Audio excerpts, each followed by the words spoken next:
Hello dear students, Engineers Gateway के YouTube platform पर मैं ललित आठी एक बार फिर से आपका स्वागत करता हूं। आशा और उम्मीद करता हूं कि आपकी पढ़ाई बेहतर चल रही होगी। जैसा कि आप जानते हैं, हम डेली टेलीग्राम पर एक शॉर्ट गोल आपको प्रोवाइड कराते हैं और ईमानदारी से मैं उम्मीद करता हूं कि आप उस शॉर्ट गोल को एंड ऑफ द डे तक कंप्लीट कर रहे होंगे। तो जैसा कि आप जानते हैं, हम इंजीनियरिंग फिजिक्स के लिए unit wise one shoot video लेकर आ रहे हैं और उसके लिए हमने उम्मीद श्रृंखला स्टार्ट की है। तो उम्मीद श्रृंखला के अंतर्गत हम unit number fifth, unit number fourth, unit number third, unit number second, इन सब की वन शूट वीडियो डिस्कस कर चुके हैं। आज जो हम यहाँ पर डिस्कस करने वाले हैं वो यूनिट नंबर फर्स्ट का वन शूट वीडियो डिस्कस करेंगे।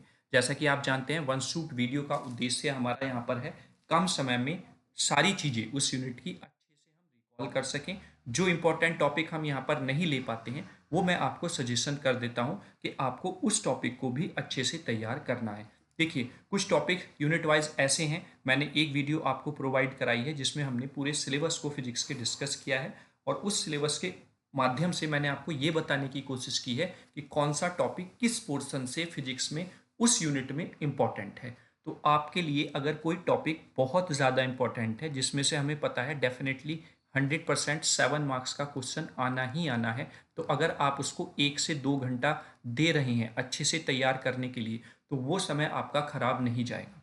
फालतू की चीज़ें 1 से 2 घंटा पढ़ने में, जहाँ पर बहुत सारी चीज़ें पढ़नी है और पॉसिबिलिटी नहीं है कि वो क्वेश्चन पूछा जाए, चाहे वो ईजी ही लगता हो आपको, तो वो समय आपके लिए वेस्ट है। लेकिन अगर आपको पता है कि कोई टॉपिक 100% वहाँ से पूछा ही पूछा जाना है, तो आप उस पर ज़्यादा समय लगाकर भी एक वैल्यूएबल समय आप बना रहे हैं। ठीक है, तो ये चीज़ आपको ध्यान रखनी है, ये एनालाइज करना है। बहुत शॉर्ट टाइम आप लोगों के पास है अच्छा परफॉर्म करने के लिए। तो चलिए, अब हम अगर बात करें तो वीडियो को स्टार्ट करने से पहले आप वीडियो को ज़्यादा से ज़्यादा शेयर कर दीजिए, ज़्यादा से ज़्यादा बच्चों तक आप वीडियो को पहुंचा दीजिए, जिससे कि उनका जो फिजिक्स सब्जेक्ट है वो इतना स्ट्रांग हो जाए कि वो एग्ज़ाम हॉल में जब बैठें तो वहाँ पर उन्हें कोई भी दिक्कत ना हो फिजिक्स सब्जेक्ट को लेकर, बेसिकली। ठीक है, तो चलिए स्टार्ट करते हैं आज का अपना टॉपिक। और जब हम यूनिट फर्स्ट की बात करते हैं तो सबसे पहले हमारे जहन में आता है ब्लैक बॉडी रेडिएशन। तो जनरली ब्लैक बॉडी रेडिएशन को आप ऐसे समझेंगे जैसे आप गर्मियों में ब्लैक शर्ट पहनते हैं और वाइट शर्ट पहनते हैं, तो ब्लैक शर्ट में ज़्यादा गर्मी लगती है compare to the white shirt. क्यों? क्योंकि वो एक ब्लैक बॉडी की तरह काम कर रहा है। उस पर जो सनलाइट आ रही है वो उस पूरी सनलाइट को एब्जॉर्ब करके आपकी बॉडी को हीट अप कर रहा है, जबकि वाइट लाइट यानी कि जो लाइट कलर होते हैं वो पूरी सनलाइट को एब्जॉर्ब नहीं करते हैं, रिफ्लेक्ट कर देते हैं, जिससे कि आपको लाइट कलर के कपड़ों में गर्मी कम महसूस होती है। तो यही कॉन्सेप्ट ब्लैक बॉडी रेडिएशन का है। तो नॉर्मल एक अगर आपके पास कोई ऑब्जेक्ट है तो उस पर अगर कोई एनर्जी या लाइट इंसिडेंट होती है तो वो उस लाइट का कुछ पार्ट एब्जॉर्ब कर लेता है और कुछ पार्ट रिफ्लेक्ट कर देता है। वहीं पर ब्लैक बॉडी क्या करती है? ब्लैक बॉडी किसी भी एनर्जी को यानी कि किसी भी वेवलेंथ की एनर्जी को क्या करती है? एब्जॉर्ब कर लेती है, और फिर एब्जॉर्ब करने के बाद जितनी भी लाइट उसने एब्जॉर्ब की थी उस पूरे रेडिएशन को वो क्या करती है? एमिट करती है, जिससे कि आपको गर्मी महसूस होती है। ठीक है, तो कॉन्सेप्ट साफ साफ यहाँ पर लिखा हुआ है। मैं कलर चेंज कर लेता हूँ।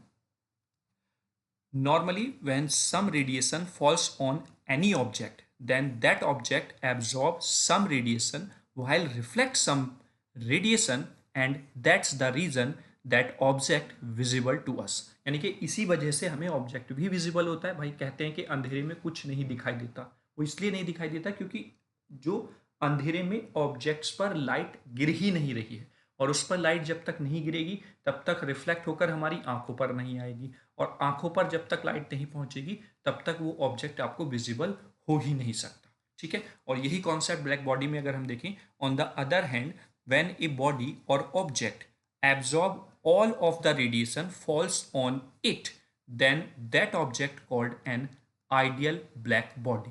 तो वो ऑब्जेक्ट आपका आइडियल ब्लैक बॉडी कहलाता है जब उस पर कोई भी रेडिएशन आप डालें वो सबको एब्जॉर्ब कर ले, and that's the reason object appears as a black. और इसी वजह से हम उसको ब्लैक कह देते हैं, यानी कि वो हमें ब्लैक दिखता है, और इसीलिए इसका नाम ब्लैक बॉडी भी पड़ा है। ठीक है, क्लियर हुआ आई होप। जो चीज़ मैं आपको बताना चाह रहा हूँ ब्लैक बॉडी के बारे में, वो आपको सारी क्लियर हो गई होगी। देखिए ये हमारे हैंड रिटन नोट्स हैं, जो इस बार से ही हमने प्रोवाइड कराने स्टार्ट किए थे बच्चों को। और अगर आप लोगों ने हमारे हैंड रिटन नोट्स खरीदे हैं, तो आपको खुद पता चल गया होगा किस क्वालिटी के ये नोट्स हमने प्रोवाइड कराए हैं। और इस क्विक रिवीजन के तौर पर भी अगर आपने नहीं खरीदे थे, तो आपको खुद एनालिसिस हो जाएगा कि आपको किस क्वालिटी के हैंड रिटन नोट्स हम प्रोवाइड कराते अगर आप हमसे परचेज करते। तो मात्र 49 इसका रेट था। ठीक है, अगर आपने परचेज नहीं किए तो कोई बात नहीं, अब परचेज करने से कोई फ़ायदा नहीं होगा क्योंकि आपके पास समय कम है। लेकिन अगर आप इसको नए सेशन के लिए वीडियो को देखेंगे, तो तब उन बच्चों के लिए ये काम आएंगे, तो वो स्टार्टिंग से ही इनको परचेज कर सकते हैं। ठीक है, चलिए आगे अगर मैं बात करूं नेक्स्ट, तो the radiation emitted by A black body is called the black body radiation. मतलब अगर हम जो रेडिएशन एमिट, मतलब पहले तो हमने ब्लैक बॉडी पर रेडिएशन इंसिडेंट किया, और वो इंसिडेंट जो रेडिएशन हुआ था, जो एनर्जी इंसिडेंट हुई थी, वो सब उसने एब्जॉर्ब कर ली। लेकिन एक टाइम पर जाकर वो उसी रेडिएशन को क्या करना स्टार्ट कर देती है, एमिट करना स्टार्ट करती है। तो वो जो एमिटेड रेडिएशन है वही ब्लैक बॉडी रेडिएशन कहलाता है। और जब ब्लैक बॉडी का रेडिएशन होता है, तो जो उसका स्पेक्ट्रम होता है वो कुछ रिजल्ट यहाँ पर हमें शो करता है। जैसे कि आप यहाँ पर देख रहे होंगे कि ये एक ब्लैक बॉडी पर हमने कोई एनर्जी इंसिडेंट की, उसने सारी एब्जॉर्ब कर ली, लेकिन अलग अलग टेम्परेचर लेवल पर पहुंचकर फिर ये एमिट करना स्टार्ट किया, यानी कि रेडिएशन प्रोवाइड कराना स्टार्ट किया। आप देख रहे होंगे जैसे जैसे टेम्परेचर बढ़ रहा है, वैसे वैसे रेडिएशन की जो डेंसिटी है, स्पेक्ट्रम एनर्जी की जो डेंसिटी है, वो बढ़ती जा रही है। ठीक है, अब यहाँ से क्या रिजल्ट निकलता है, वो पॉइंट्स यहाँ पर इंपॉर्टेंट है। At equilibrium the radiation emitted has a well defined. आप देख रहे होंगे कि इक्विलिब्रियम कंडीशन में जो रेडिएशन है वो वेल डिफाइंड आपको देखने को मिल रहा है। आगे बात करते हैं कंटिन्यूअस एनर्जी डिस्ट्रीब्यूशन। देखिए आप किसी भी टेम्परेचर पर देख लीजिए, कंटिन्यूअसली एनर्जी का डिस्ट्रीब्यूशन आपको देखने को यहाँ पर मिल रहा होगा। Energy density neither depends on chemical composition of the object nor on its shape. मतलब जो एनर्जी की डेंसिटी आप यहाँ पर देख रहे हैं स्पेक्ट्रम की, ये ना तो डिपेंड करेगी केमिकल कंपोजिशन पर ऑब्जेक्ट के, ना उसकी शेप पर। ठीक है, आगे energy density depends only on the temperature of the object. Object का टेम्परेचर क्या है उसी पर आप देख रहे होंगे ये डेंसिटी जो है एनर्जी की, ये डिपेंड कर रही है।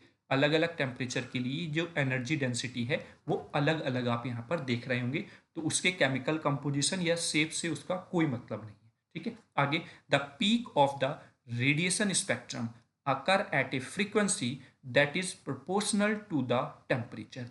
जो पीक है उस रेडिएशन का, वो किसके प्रोपोर्शनल है, टेम्परेचर के। ठीक है, तो इस स्पेक्ट्रम से जो जो रिजल्ट निकलते हैं ब्लैक बॉडी रेडिएशन में, वो आपको क्लियर हो गए होंगे। ठीक, चलिए आगे डिस्कस करते हैं। नेक्स्ट हम बात करें तो this is the reason behind the change in colour of a heated object as its temperature increases notably from red to yellow to white. जैसे आपने देखा होगा कि जब आप के सामने कोई रॉड हम आयरन की गर्म करते हैं, तो आप स्टार्टिंग में देखते होंगे कि उस रॉड के कलर पर या कोई भी इफेक्ट आपको देखने को नहीं मिलता। आप उसको आग में रख देते हैं, वो उस हीट को, जो भी आग से हीट मिल रही है, उसको एब्जॉर्ब करना स्टार्ट कर देती है। वहाँ पर कोई भी चेंज आपको स्टार्टिंग में नहीं लगेगा। जैसे जैसे उसका सरफेस टेम्परेचर बढ़ता चला जाता है, वैसे वैसे आप मेज़र क्या करते हैं कि उसका कलर चेंज होना स्टार्ट हो जाता है, रेड, येलो, वाइट, इस तरीके से। फॉर एग्जाम्पल मैं आपको ये बता रहा हूँ जो जनरल एग्जाम्पल आपने लाइव देखा होगा अपनी लाइफ में। ठीक है, तो यही आपका होता है ब्लैक बॉडी रेडिएशन। ठीक है, आई होप क्लियर हो गया होगा आपको कंप्लीट ब्लैक बॉडी और ब्लैक बॉडी रेडिएशन क्या होता है। अब अगर हम बात करें ब्लैक बॉडी से रिलेटेड कुछ लॉज यहाँ पर आपको इस यूनिट में देखने को मिलते हैं, जो 2 मार्क्स के पॉइंट ऑफ व्यू से बहुत ज़्यादा इंपॉर्टेंट हो जाते हैं। जैसे some importants law of black body radiation में पहला ही आपका रेडिएशन लॉ है स्टीफन्स लॉ। अब स्टीफन्स लॉ ने क्या कहा था, स्टीफन्स लॉ ने कहा था कि it states that the power radiated per unit area by an object is directly proportional to the fourth power of the temperature. मतलब अगर हम बात करें पावर रेडिएशन की, तो जो पावर रेडिएट हो रही है किसी ऑब्जेक्ट से पर यूनिट एरिया, तो वो डायरेक्टली प्रोपोर्शनल होती है fourth power of the temperature. उस बॉडी का टेम्परेचर कितना है फोर्थ पावर। ठीक है, तो that means P is equal to the T to the power 4, यानी कि ये डायरेक्टली प्रोपोर्शनल है किसके, T की पावर 4 के। पावर पर यूनिट एरिया जो वहां से रेडिएट हो रही है। यहाँ पर आगे अगर आप देखें इसको फर्दर, तो P equals to sigma T की पावर 4 लिख सकते हैं, या P equals to A sigma T की पावर 4 लिख सकते हैं। सिग्मा की वैल्यू यहाँ पर कांस्टेंट है, 5.67 into 10 to the power -8 weber per metre square kelvin की पावर 4। और वहीं पर अगर मैं ए की बात करूं तो ए क्या है, एक कॉफिशिएंट है। ए की वैल्यू लेस देन और इक्वल्स टू 1 भी हो सकती है। और 4 ब्लैक बॉडी अगर हम बात करें तो ए की वैल्यू डायरेक्टली इक्वल होती है 1 के। तो ये आपका स्टीफन्स लॉ के बारे में हो गया। 2 मार्क्स के पॉइंट ऑफ व्यू से इतना इनफ है आपको एग्जाम में लिखने के लिए। ठीक है, चलिए आगे हम बात करें नेक्स्ट विंस डिस्प्लेसमेंट लॉ की या विंग्स लॉ की। तो विंग्स डिस्प्लेसमेंट लॉ क्या कहता है कि विंस डिस्प्लेसमेंट लॉ और wings law was derived in 1893, which states that black body radiation has different peaks of temperature at the wavelength that are inversely proportional to the temperature। मतलब कहने का क्या है कि विंस लॉ या wins displacement law जो 1893 में drive किया गया था, वो ये कहता है कि जो ब्लैक बॉडी रेडिएशन हो रहा है डिफरेंट डिफरेंट पीक टेम्परेचर्स पर एट वेवलेंथ, अलग अलग वेवलेंथ पर के लिए, तो वो जो है वो इनवर्सली प्रोपोर्शनल है उस टेम्परेचर के। That means lambda max is inversely proportional to temperature. जो रेडिएशन हो रहा है उसकी जो वेवलेंथ है वो इनवर्सली प्रोपोर्शनल है उसके पर्टिकुलर टेम्परेचर की। ठीक है, तो that means lambda max equals to, अगर हम ये प्रोपोर्शनल का साइन हटाएं तो V अपॉन टी आपको देखने को यहाँ पर मिल जाता है। V जो है वो डिस्प्लेसमेंट कांस्टेंट है जिसकी value 2.897 into 10 to the power -3 milli kelvin आपको देखने को मिल जाती है। यहाँ से होगा क्या, देखिए यहाँ पर अगर T बढ़ रहा है तो उसके साथ वेवलेंथ क्या होगी, डिक्रीज होगी according to Wien's displacement law. और अगर T की वैल्यू घट रही है तो उस पर आपकी वेवलेंथ की जो वैल्यू है वो इंक्रीज होगी, क्योंकि इनवर्सली प्रोपोर्शनल बताया है विंस डिस्प्लेसमेंट लॉ ने। क्लियर हो गया, चलिए आगे बात कर लेते हैं रेलाइन-जीन्स लॉ।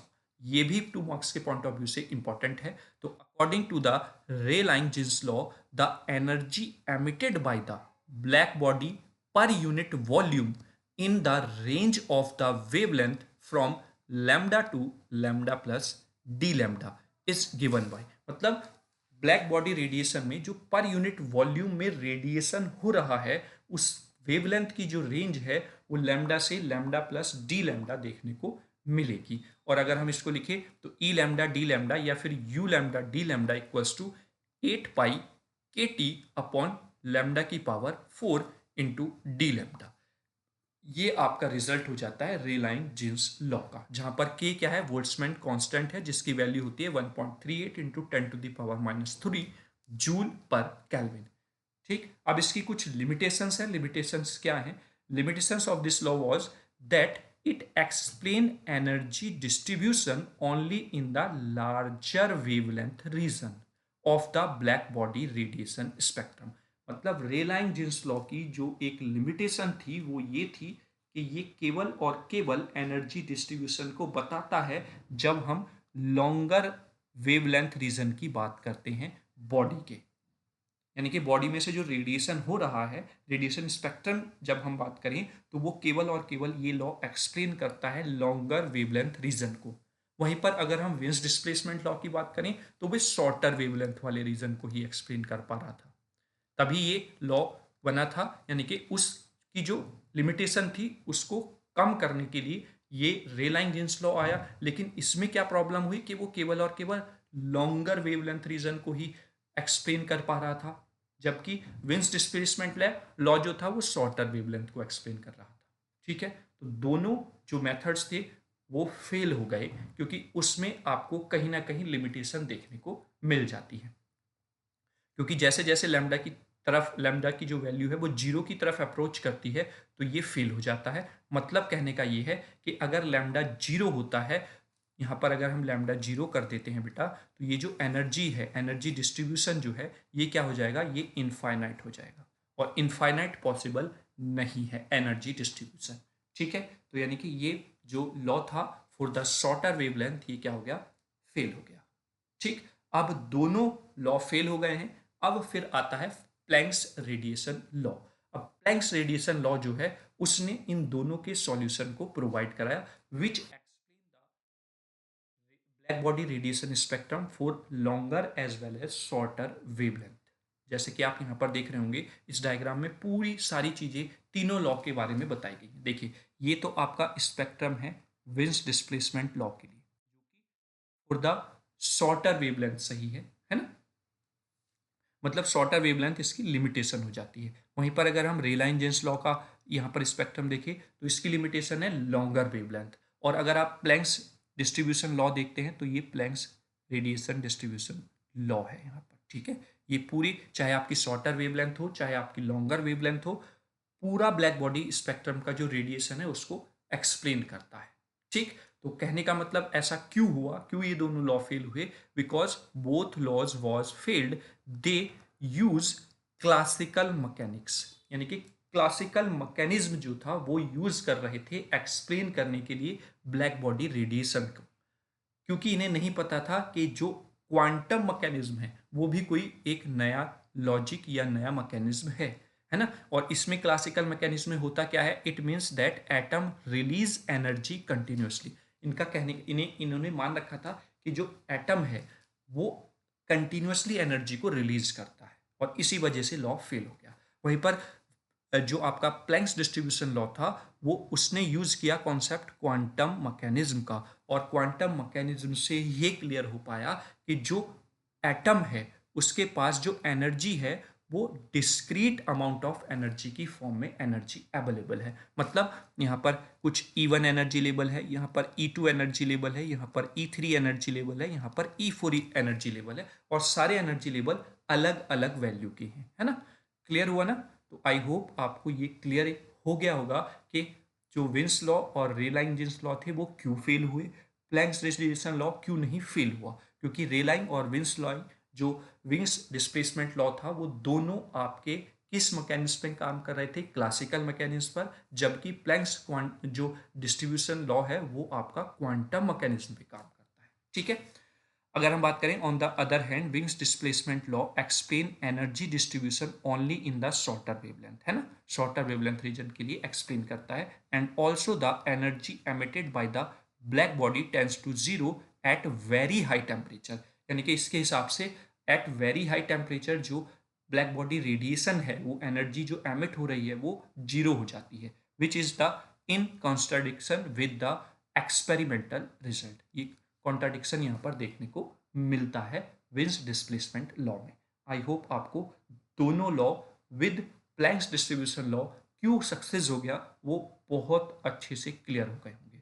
ठीक है, ये वाला कॉन्सेप्ट कभी भी आपको किसी ने नहीं बताया होगा। ठीक है, कि क्यों फेल हुए, कि क्या रीजन था, फिर प्लैंक्स डिस्ट्रीब्यूशन लॉ में क्या चीजें ऐसी हुई कि जिससे कि वो क्या हो गया, पास हो गया।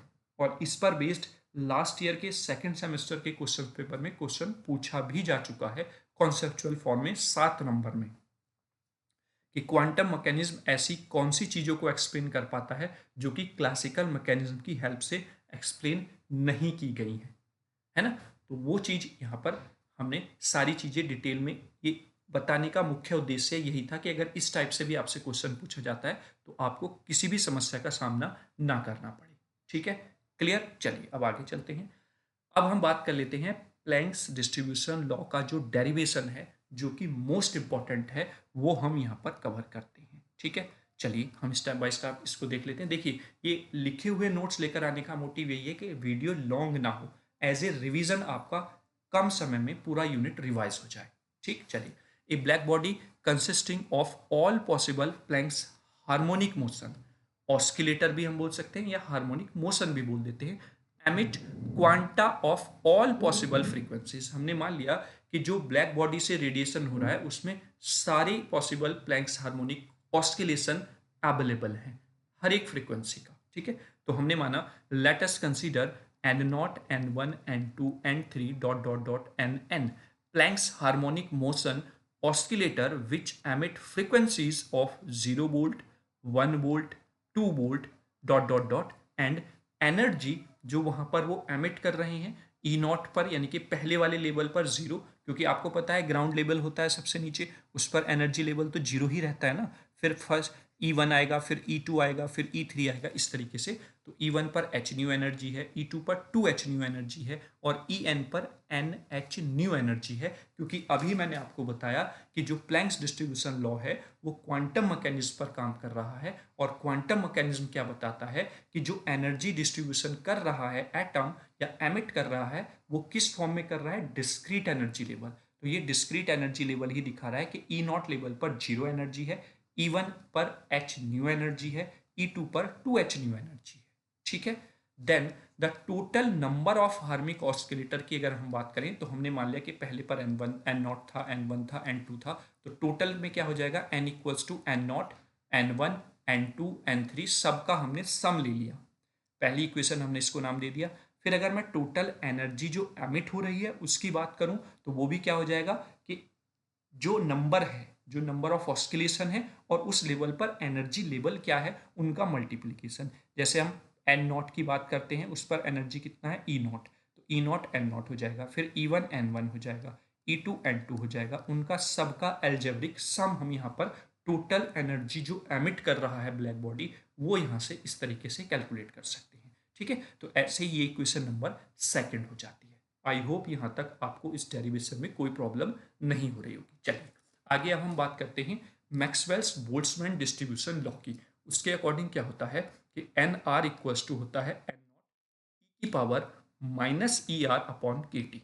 ठीक है, यानी कि एन आर जो बोल्ट्जमैन डिस्ट्रीब्यूशन लॉ बता रहा है, जो एनर्जी का डिस्ट्रीब्यूशन हो रहा है वो इस फॉर्मूले से हम बताते हैं कि N R equals to N not E की power minus E R upon के टी। तो अगर अलग अलग हार्मोनिक मोशंस के लिए हम ये वैल्यू लेते हैं तो आपका रिजल्टेंट तो एन नॉट हो जाएगी। तो वहीं पर अगर हम टोटल देखें तो N equals to N naught plus next level के लिए क्या हो जाएगा, एन नॉट ई की power minus E one upon के टी। फिर ऐसे ही एन नॉट ई की power minus E two upon के टी। उस लेवल पर या उस हार्मोनिक मोशन के लिए कितना एनर्जी है, इस तरीके से आप देखेंगे कि एन नॉट ई की power minus E N upon के टी आपको देखने को मिलेगा। तो अगर हम यहाँ से, क्योंकि एन नॉट सब में आ रहा है, एन नॉट हमने बाहर ले लिया, तो एन नॉट ब्रैकेट में आपका फिर बचेगा वन प्लस ई की power minus E one upon के टी, ई की power minus E two upon के टी, ई की power minus E three upon के टी डॉट डॉट ई की power minus E N upon के T. तो ये आपके टोटल हार्मोनिक मोशन जो है उनका एल्जेब्रिक सम कुछ इस तरीके से आप लिख सकते हैं। ठीक है, अब ये वैल्यू उठाकर आप सारी किस्में पुट कर देंगे, यानी कि by putting the values of E1, E2, E3 जो अभी हमने पीछे डिस्कस किया था वो हम यहाँ पर पुट कर देंगे। जैसे कि n equals to N naught तो बाहर ही है आपका 1, E1 की वैल्यू क्या होगी, E1 पर जो एनर्जी है वो क्या है, h न्यू है, तो यहाँ पर h न्यू अपॉन के टी आ जाएगा। E2 पर कितनी एनर्जी है, 2h न्यू है, तो ये हो जाएगा माइनस 2h न्यू अपॉन के टी। E3 पर कितना है, h न्यू कितना है, 3 लेवल है तो 3h न्यू हो जाएगी, तो माइनस 3h न्यू अपॉन के टी।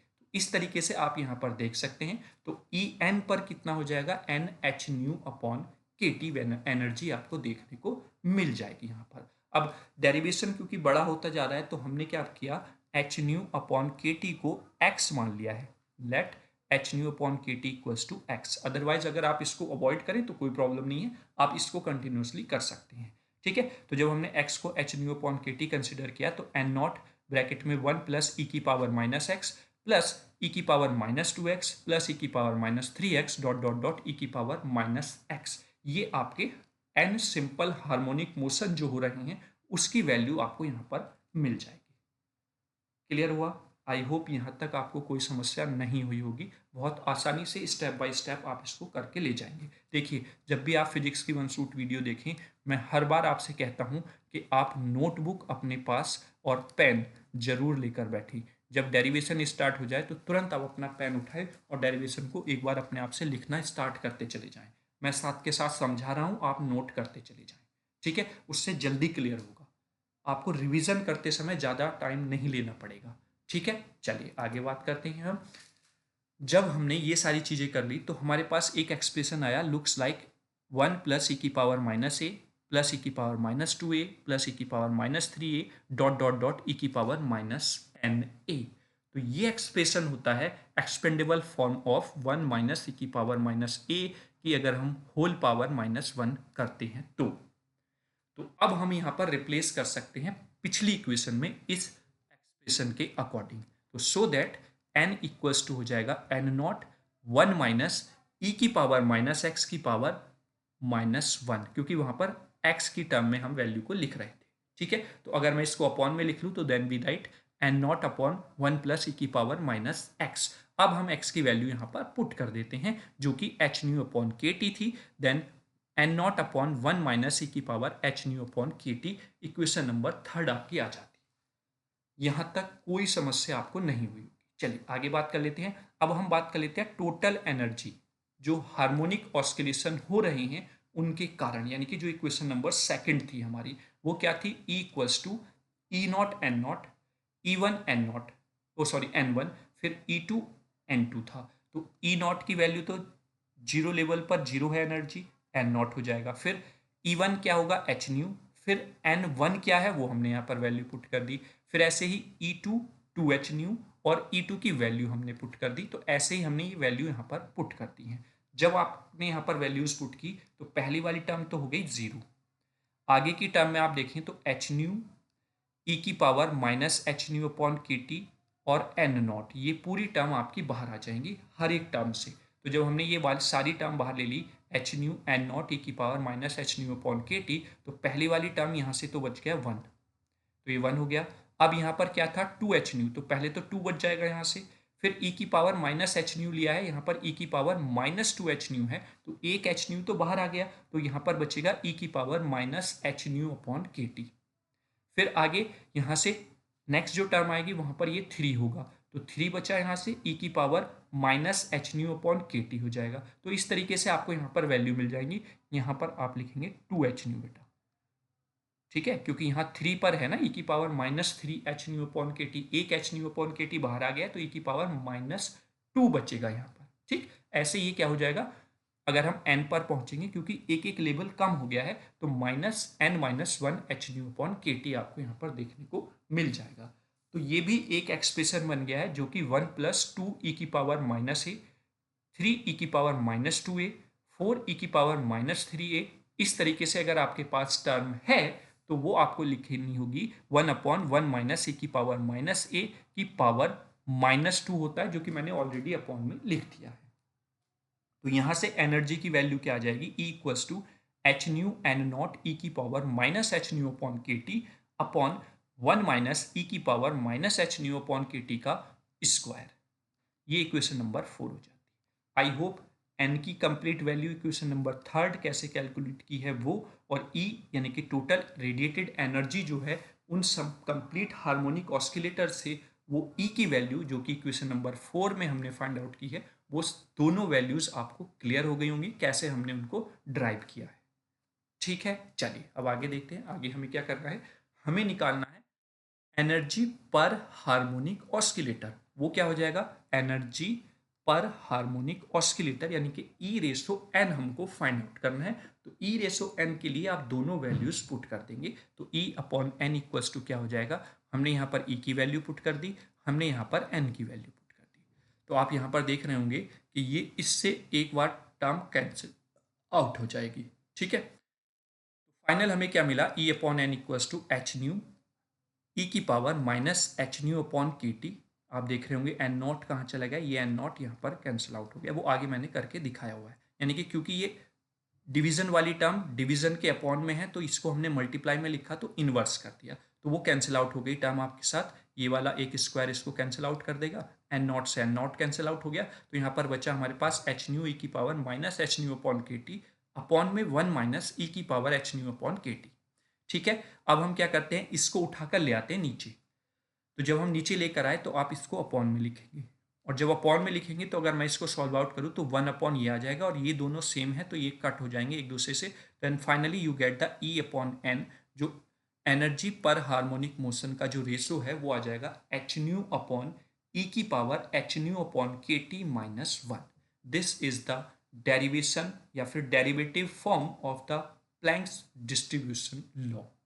आई होप आपको यहाँ तक क्लियर हो गया होगा सारी चीज़ें, और एग्जाम के पॉइंट ऑफ व्यू से बहुत बहुत ज़्यादा इंपॉर्टेंट है ये डेरिवेशन, और बहुत आसानी से अब आप करके आएंगे इस क्वेश्चन को। ठीक है, कहीं पे भी कोई डाउट होता है आप वीडियो को पॉज करें, बैक जाएं, फिर देखें आराम से, सारी चीज़ें बहुत अच्छे से आपको क्लियर हो जाएंगी। जिस क्वेश्चन का हमें पता है कि ये पूछा ही पूछा जाएगा, तो आप इसको थोड़ा एक्स्ट्रा समय अच्छे से समझने के लिए दे देंगे, तो there is no problem. Clear? चलिए अब आगे बात कर लेते हैं। तो ये यहाँ पर हमने ई अपॉन एन का रेशो फाइंड आउट कर लिया, जो कि एनर्जी पर हार्मोनिक मोशन हमको वैल्यू दे देता है। लेकिन हमने किसकी बात की है कि एनर्जी जो निकली है वो किसी एक वॉल्यूम या किसी एक सरफेस से वहां से निकल रही है। तो हार्मोनिक मोशंस पर यूनिट वॉल्यूम अगर हम बात करें, तो वो जो फ्रीक्वेंसी वहां से निकलेगी वो न्यू से न्यू प्लस डी न्यू निकलेगी, यानी कि एनर्जी का जो वो जो फ्रीक्वेंसी का चेंज होगा वो न्यू से न्यू प्लस डी न्यू होगा, जो कि इक्वल्स टू होता है 8 pi nu square D nu upon सी स्क्वायर के। तो so that the total energy lie in the frequency range. देखिए ये फ्रीक्वेंसी रेंज की फॉर्म में अब यहां पर आप निकालना है, पहले वहां पर आपने एनर्जी पर हार्मोनिक मोशन फाइंड आउट कर लिया है। ठीक है, तो अब हम अगर यहां पर निकालें तो एच न्यू डी न्यू आप यहां पर पुट करते हैं।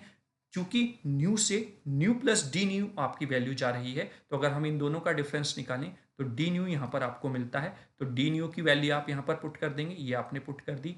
ई की वैल्यू आपकी पीछे आई है, जो कि पर हार्मोनिक मोशन लिखा हुआ है, लेकिन आप उसको यहां पर पुट कर देंगे। ठीक है, दोनों वैल्यूज पुट की, आपने सॉल्व कर ली सारी वैल्यू, तो फाइनल आपको प्लैंक्स रेडिएशन लॉ से ये वैल्यू देखने को मिल जाती है। यहाँ पर आपने न्यू की जगह पर सी अपॉन लैम्डा का यूज करके यहाँ से डी न्यू की वैल्यू निकाली, तो वो कुछ इस तरीके से आ जाती है। इस वैल्यू को आप यहाँ पर पुट करेंगे, then finally you get E lambda d lambda equals to minus 8 pi h c square upon lambda की पावर 5 इंटू 1 अपॉन ई की पावर एच न्यू अपॉन के T minus 1 into d lambda.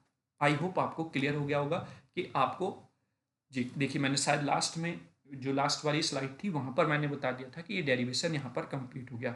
वो हमने केवल जो energy distribution है पर harmonic motion वो निकाला था, लेकिन हमें यहाँ पर एनर्जी को वेवलेंथ की फॉर्म में या फिर वेवलेंथ के रेस्पेक्ट में बताना होता है, क्योंकि आपके विंस लॉ और रेलाइन जेंस लॉ फेल हुए थे for the shorter and the longer wavelength. तो उसकी फॉर्म में आप इस तरीके से यहाँ तक इस डेरिवेशन को करके जाएंगे।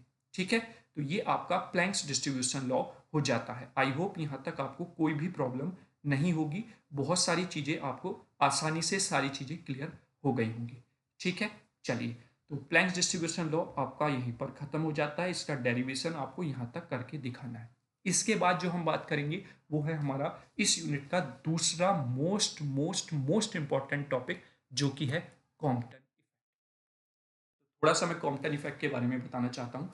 जब एक हाई एनर्जी का फोटोन स्ट्राइक करता है किसी इलेक्ट्रॉन के साथ, तो उस फोटोन की मतलब स्ट्राइक करने से पहले जो वेवलेंथ थी, वो कोलिजन के बाद जो वेवलेंथ है वो क्या हो जाती है, बढ़ जाती है। बस यही आपका कॉम्पटन इफेक्ट बताता है। इसको आप कॉम्पटन शिफ्ट भी बोल सकते हैं, यानी कि मैं बोलूँ तो इसको you can also right Compton shift. मतलब कॉम्पटन शिफ्ट से मतलब ये है कि जो वेवलेंथ है हाई एनर्जी फोटोन की, वो शिफ्ट हो जाती है आफ्टर द कोलिजन, जब वो किसी एक रेस्ट में रखे हुए इलेक्ट्रॉन से स्ट्राइक करता है। तो जैसे ये यहाँ पर आप डायग्राम में देख रहे होंगे, एक हाई एनर्जी फोटोन आता है जिसकी कुछ वेवलेंथ है लैम्डा, वो स्ट्राइक करता है इस इलेक्ट्रॉन से जिस जो कि रेस्ट में रखा हुआ है। ठीक है, जब ये इससे स्ट्राइक करता है तो आप देख रहे होंगे, देखिए जैसे सिंपल एक बॉल रखी हुई है, आप उस पर दूसरी बॉल मारते हैं तो दोनों बॉल एक एक दूसरी अलग अलग डायरेक्शन में भाग जाती हैं। तो वैसे ही आपका फोटोन इधर भाग गया है और आपका इलेक्ट्रॉन इधर भाग गया है। यहाँ पर कुछ किसी एंगल पर ये क्या हो जाते हैं, डिफ्रैक्ट हो जाते हैं एक दूसरे से। ठीक है, यही है आपका कॉम्पटन शिफ्ट। और इस प्रोसेस में क्या होता है कि आप देख रहे होंगे यहाँ पर जो वेवलेंथ है बिफोर द कॉलिजन और जो वेवलेंथ है आफ्टर कॉलिजन, उसमें क्या हो गया है, चेंज हो गया है, वो वेवलेंथ बढ़ गई है स्कैटर्ड फोटोन की। तो कॉम्पटन इफेक्ट का जो स्टेटमेंट है वो क्या कहता है कि Compton effect is the interaction of high frequency EM wave, जैसे कि एक्सरे हो गया या गामा रे हो गया, with matter in which scattering bye electron resulting in a decrease in the energy of the photon and increase in the wavelength of the photon। भाई अगर कोई ऑब्जेक्ट मूवमेंट में है और वो किसी रेस्ट वाली वस्तु से टकराता है तो ऑब्वियसली बात है वो अपनी एनर्जी ट्रांसफर करता है उस रेस्ट वाले ऑब्जेक्ट को, तभी तो वो रेस्ट वाला ऑब्जेक्ट मूव करता है, मूवमेंट में आता है। तो एनर्जी का तो लॉस हुआ यहाँ पर, लेकिन जो वेवलेंथ थी वो इंक्रीज हो जाती है इस स्कैटर्ड फोटोन की। ठीक है, क्लियर। इस डायग्राम को और अच्छे से अब हम आगे समझते हैं पूरी डिटेल में। देखिए यहाँ पर ये डायग्राम आपको दिख रहा है, ये फोटोन इधर से आया, स्ट्राइक किया इसने जो इलेक्ट्रॉन रेस्ट में रखा हुआ था, और ये यहाँ पर इस एंगल फाइव पर क्या हो गया, स्कैटर हो गया है। जब एंगल फाइव आपने यहाँ पर लिया है तो फॉर्मूले में भी आप कॉस के साथ फाइव लेंगे। ऑब्वियसली बात है, अगर आप यहाँ थीटा ले लेते तो यहाँ थीटा आ जाता, फाइव एंगल आप इसको इलेक्ट्रॉन को स्कैटर दिखा देते, तो वो कोई प्रॉब्लम नहीं है। इस एंगल को आपको रटना नहीं है, जो एंगल आपको मर्जी हो वो यहाँ पर आप लिख सकते हैं, उसी के अकॉर्डिंग आपका फॉर्मूला चेंज हो जाएगा। ठीक है, हमने न्यूमेरिकल करे हैं, वहां पर हमने थीटा लिया है, तो देर इज नो प्रॉब्लम। ठीक, तो अब हम इस पूरे डायग्राम को अच्छे से समझते हैं, डेरिवेशन आपको क्लियर हो जाएगा। डेरिवेशन में केवल और केवल कैलकुलेशन है, लेंदी जो डेरिवेशन आपको इसका दिखता है वो केवल और केवल कैलकुलेशन की वजह से दिखता है, कैलकुलेशन के अलावा कुछ नहीं है इसमें। कॉन्सेप्ट आपका इस डायग्राम में खत्म हो जाएगा। क्या है कॉन्सेप्ट, पहले वो समझते हैं। देखिए ये फोटोन इधर से आ रहा है, इसके पास एनर्जी है H nu, energy of the photon before the collision H nu है। अब चूंकि ये मोमेंट में है तो इसके पास कुछ मोमेंटम भी होगा, तो momentum of the photon after collision यहां पर लिख दिया है मैंने, ये बिफोर कॉलिजन होगा बेटा, कॉलिजन से पहले, है ना।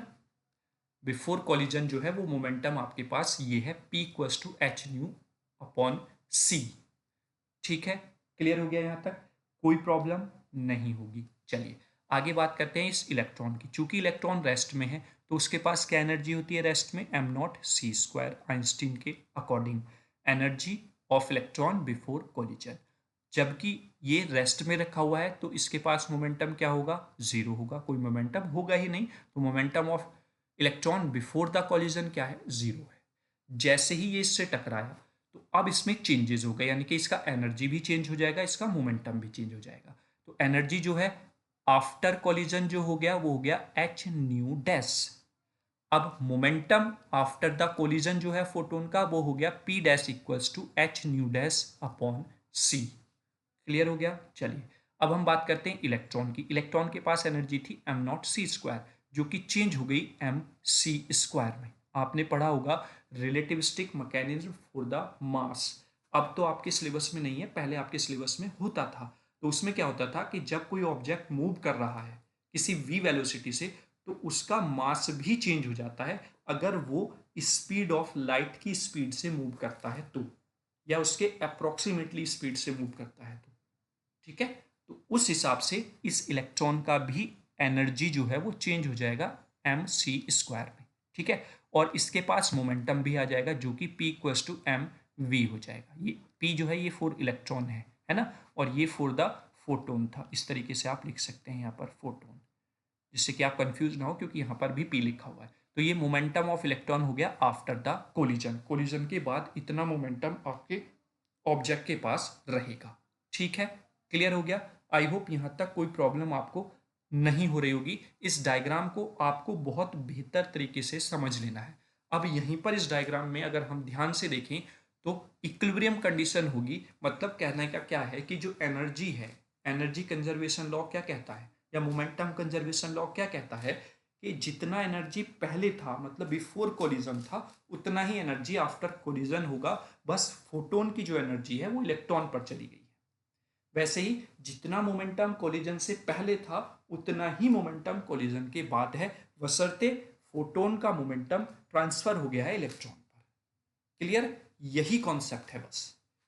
इसी को हमें कैलकुलेशन को सॉल्व करना है और अपने फाइनल रिजल्ट जो कि चेंज इन वेवलेंथ दिखाता है, delta lambda equals to lambda dash minus lambda equals to H upon am not C bracket में 1 माइनस कॉस फाइव, जिस एंगल पर आपका फोटोन स्कैटर्ड हुआ है। ठीक है, चलिए स्टार्ट करते हैं derivation. According to the principle of the conservation of energy, energy of the system before collision equal to होती है energy of the system after collision.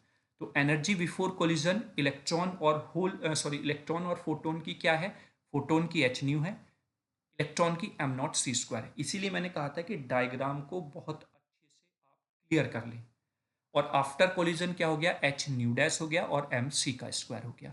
New वाली वैल्यूज एच के साथ जो है वो हमने एक तरफ कर ली, यानी कि हम इसको इधर ले आए, तो ये इधर आकर माइनस का हो गया, तो हमने एच कॉमन ले लिया बाहर। न्यू माइनस न्यू डैश आपका हो गया है। अच्छा सॉरी, ये एक सेकेंड इरेजर लेते हैं, और ये वैल्यू बेटा यहाँ नहीं ले गए हम, एक सेकेंड मैंने ध्यान नहीं दिया।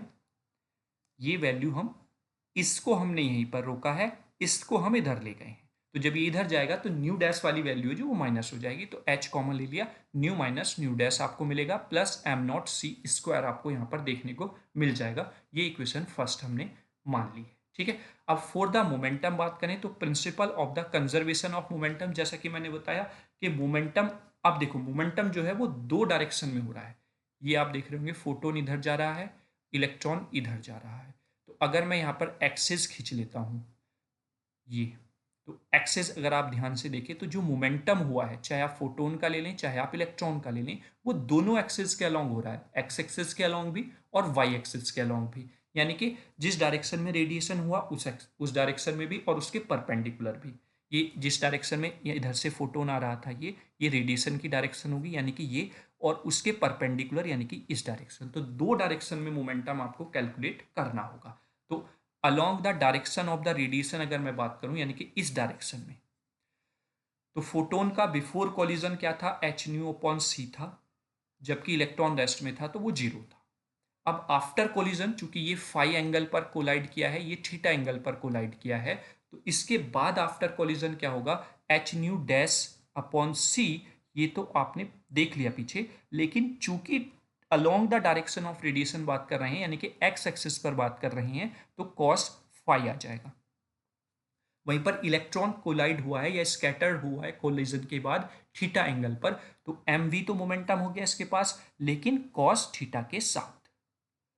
ठीक है, आई होप यहां तक कोई समस्या नहीं हुई होगी। अब मोमेंटम अलोंग द, या फिर वो sorry perpendicular to the direction of radiation निकालते हैं, उसमें आपका साइन एंगल आ जाएगा। ठीक है, एक सेकेंड, अच्छा सॉरी वो वाला यहाँ पर मिस हो गया है, वो मैं पीछे ही लिख देता हूँ स्लाइड पे, 1 सेकेंड। हाँ यहाँ पर, और अगर हम बात करें परपेंडिकुलर, तो परपेंडिकुलर अगर मैं लिखता हूँ तो वो हो जाएगा स्टार्टिंग में तो एच न्यू अपॉन सी ही रहेगा, किसके लिए? फोटोन के लिए। रेस्ट में इलेक्ट्रॉन है तो वो जीरो ही रहेगा। अब अगर हम आगे बात करते हैं, आगे अगर हम बात करें तो आगे क्या हो जाएगा देखिए, अच्छा सॉरी यहाँ पर, एक सेकेंड, हम तो परपेंडिकुलर बात कर रहे हैं ना, तो परपेंडिकुलर अगर आप देखें तो जो यहाँ से फोटोन आ रहा है जो कोलाइड करेगा, वो किस डायरेक्शन में आ रहा है? वो अलोंग द एक्स डायरेक्शन ही आपको देखने को मिल रहा है, वाई में तो कुछ नहीं जा रहा। तो यानी कि फोटोन का भी मोमेंटम जीरो, इलेक्ट्रॉन का मोमेंटम भी जीरो बिफोर द कोलिजन, जब हम परपेंडिकुलर बात कर रहे हैं, तो perpendicular to the direction of second of radiation, एक सेकेंड हम, है ना, ये हो गया। तो इस पर अगर हम बात करें तो बिफोर कोलिजन दोनों का मोमेंटम जीरो है। आफ्टर कोलिजन अगर हम देखें तो h nu dash upon c, और वाई डायरेक्शन की बात, यानी कि perpendicular to the direction of radiation बात कर रहे हैं, तो यहाँ पर आ जाएगा साइन फाई, और इधर आ जाएगा m b sine phi, sorry theta, यहाँ पर होगा थीटा बेटा। ठीक है, क्लियर हो गया ना?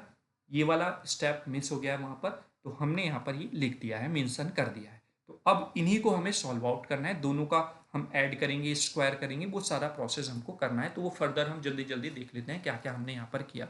M b cos theta equals to H upon c v minus v dash cos phi, यानी कि यहाँ से एक इक्वेशन आ जाती है जिसको हम इक्वेशन नंबर सेकंड दे देंगे। अब हम momentum along the perpendicular direction of the, यहाँ पर मैंने बेटा ध्यान नहीं दिया, ये हमने यहाँ पर इंक्लूड किया हुआ है, हमने वही जो आया था उसको हमने सॉल्व आउट करके इस फॉर्म में लिख लिया है। ठीक है, चलिए कोई बात नहीं, हमने वहां पर भी उसको लिख लिया, कोई प्रॉब्लम नहीं है। ठीक, यहाँ पर हो जाएगा 0 + 0 equals to H nu dash upon c sine phi. Minus क्यों लिया है? हाँ शायद हमने पीछे माइनस नहीं लिया था ना, एक सेकेंड, हाँ ये माइनस नहीं लिया हमने। माइनस इसलिए बेटा क्योंकि ये माइनस डायरेक्शन में है, ठीक है, तो इसलिए ये माइनस हो जाएगा। ठीक, चलिए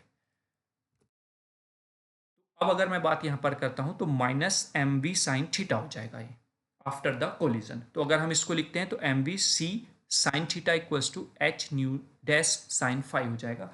आप इस वैल्यू को इधर लेकर चले गए हैं, है ना, ये वाली वैल्यू जो माइनस की थी आप उसको उठाकर यहाँ ले गए हैं और फिर आपने सी की मल्टीप्लाई इधर कर दी है, तो आपके पास ये इक्वेशन आ जाएगी, इक्वेशन नंबर थर्ड।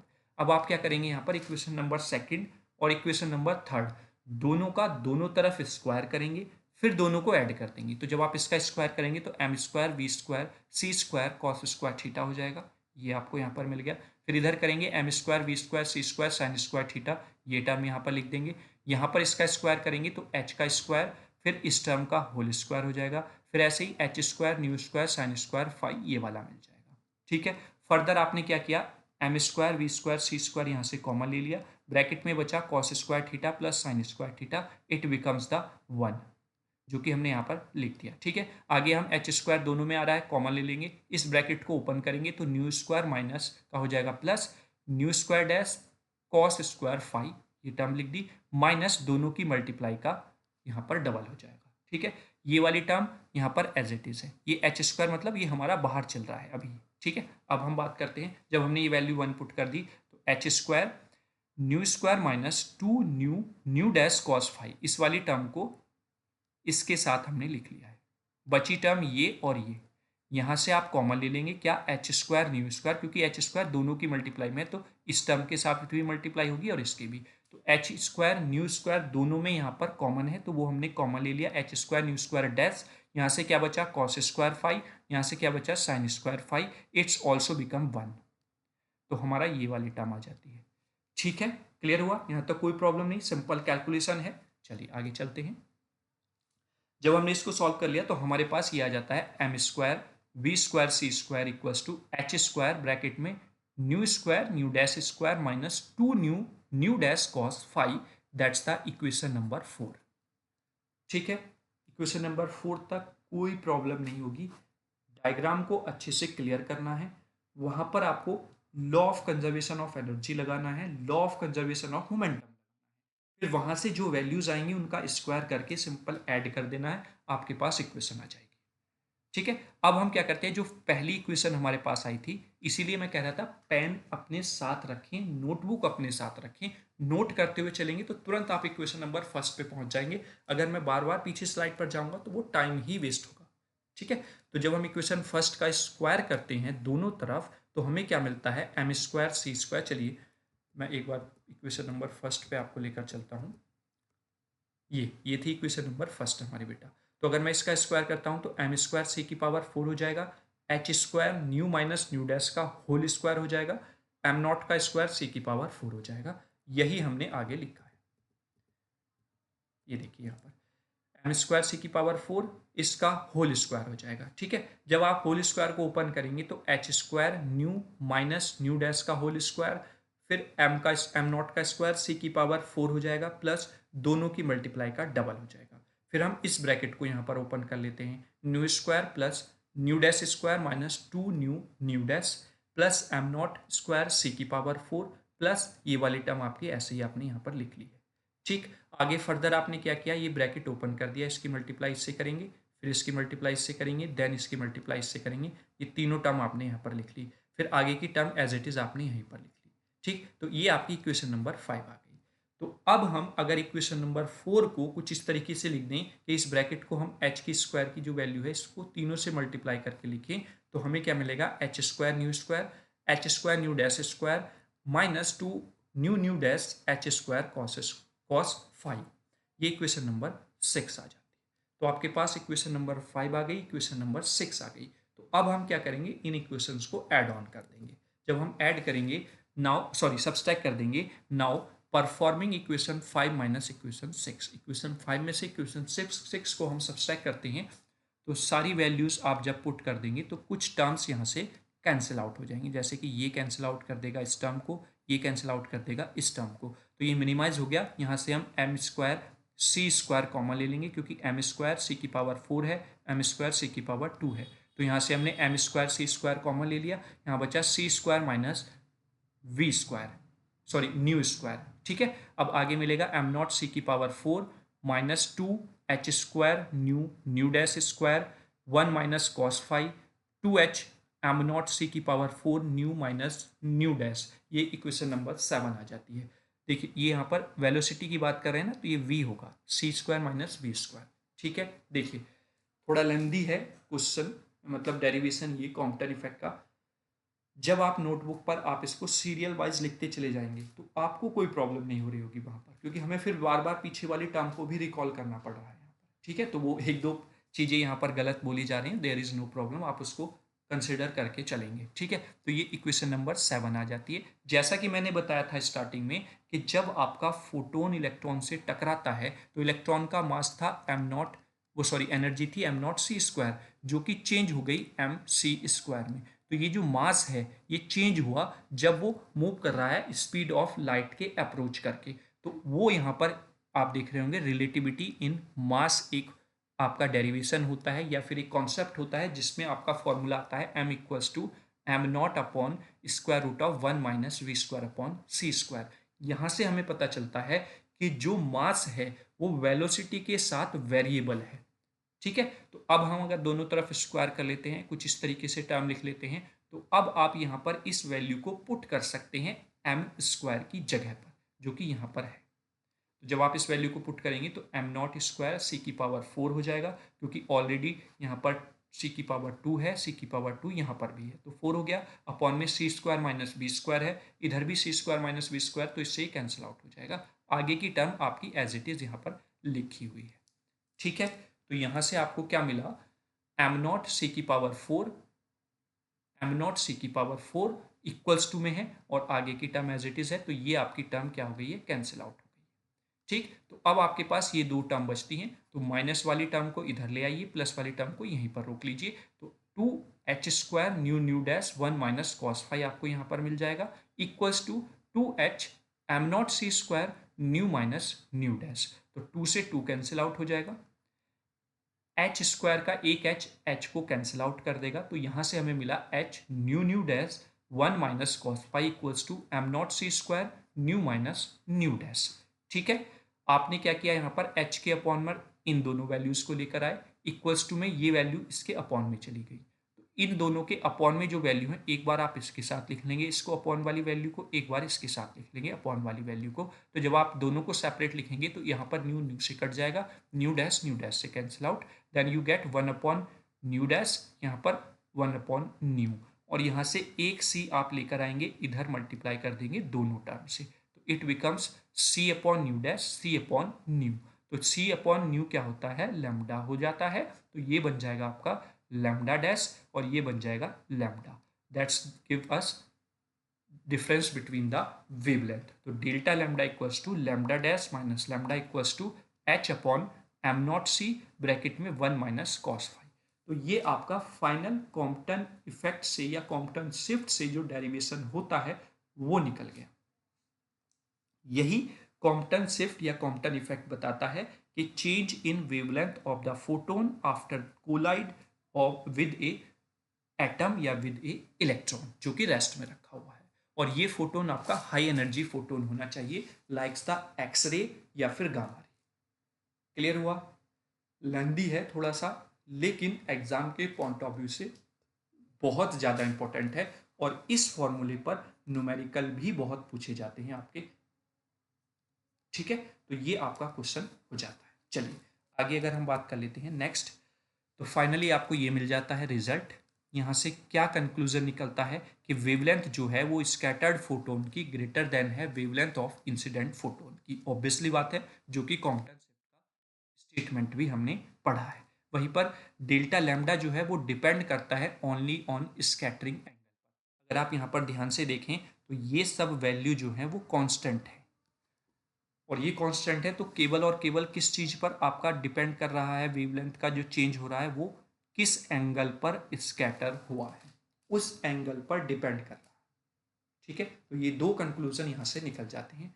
फिर यहाँ से ये पूछा जाता है कि विजिबल रेडिएशन में हम इसको क्यों नहीं मेजर कर पाते, तो उसका रीजन ये है कि for visible radiation the incident radiation is about 5000 angstrom. मतलब जो विजिबल रेडिएशन है उसमें अगर हम इंसिडेंट रेडिएशन की बात करें, जो वेवलेंथ आपकी इंसिडेंट हो रही है, यानी कि जिस वेवलेंथ का फोटोन इंसिडेंट हो रहा है वो कितना है, 5000 एंगस्ट्रॉम।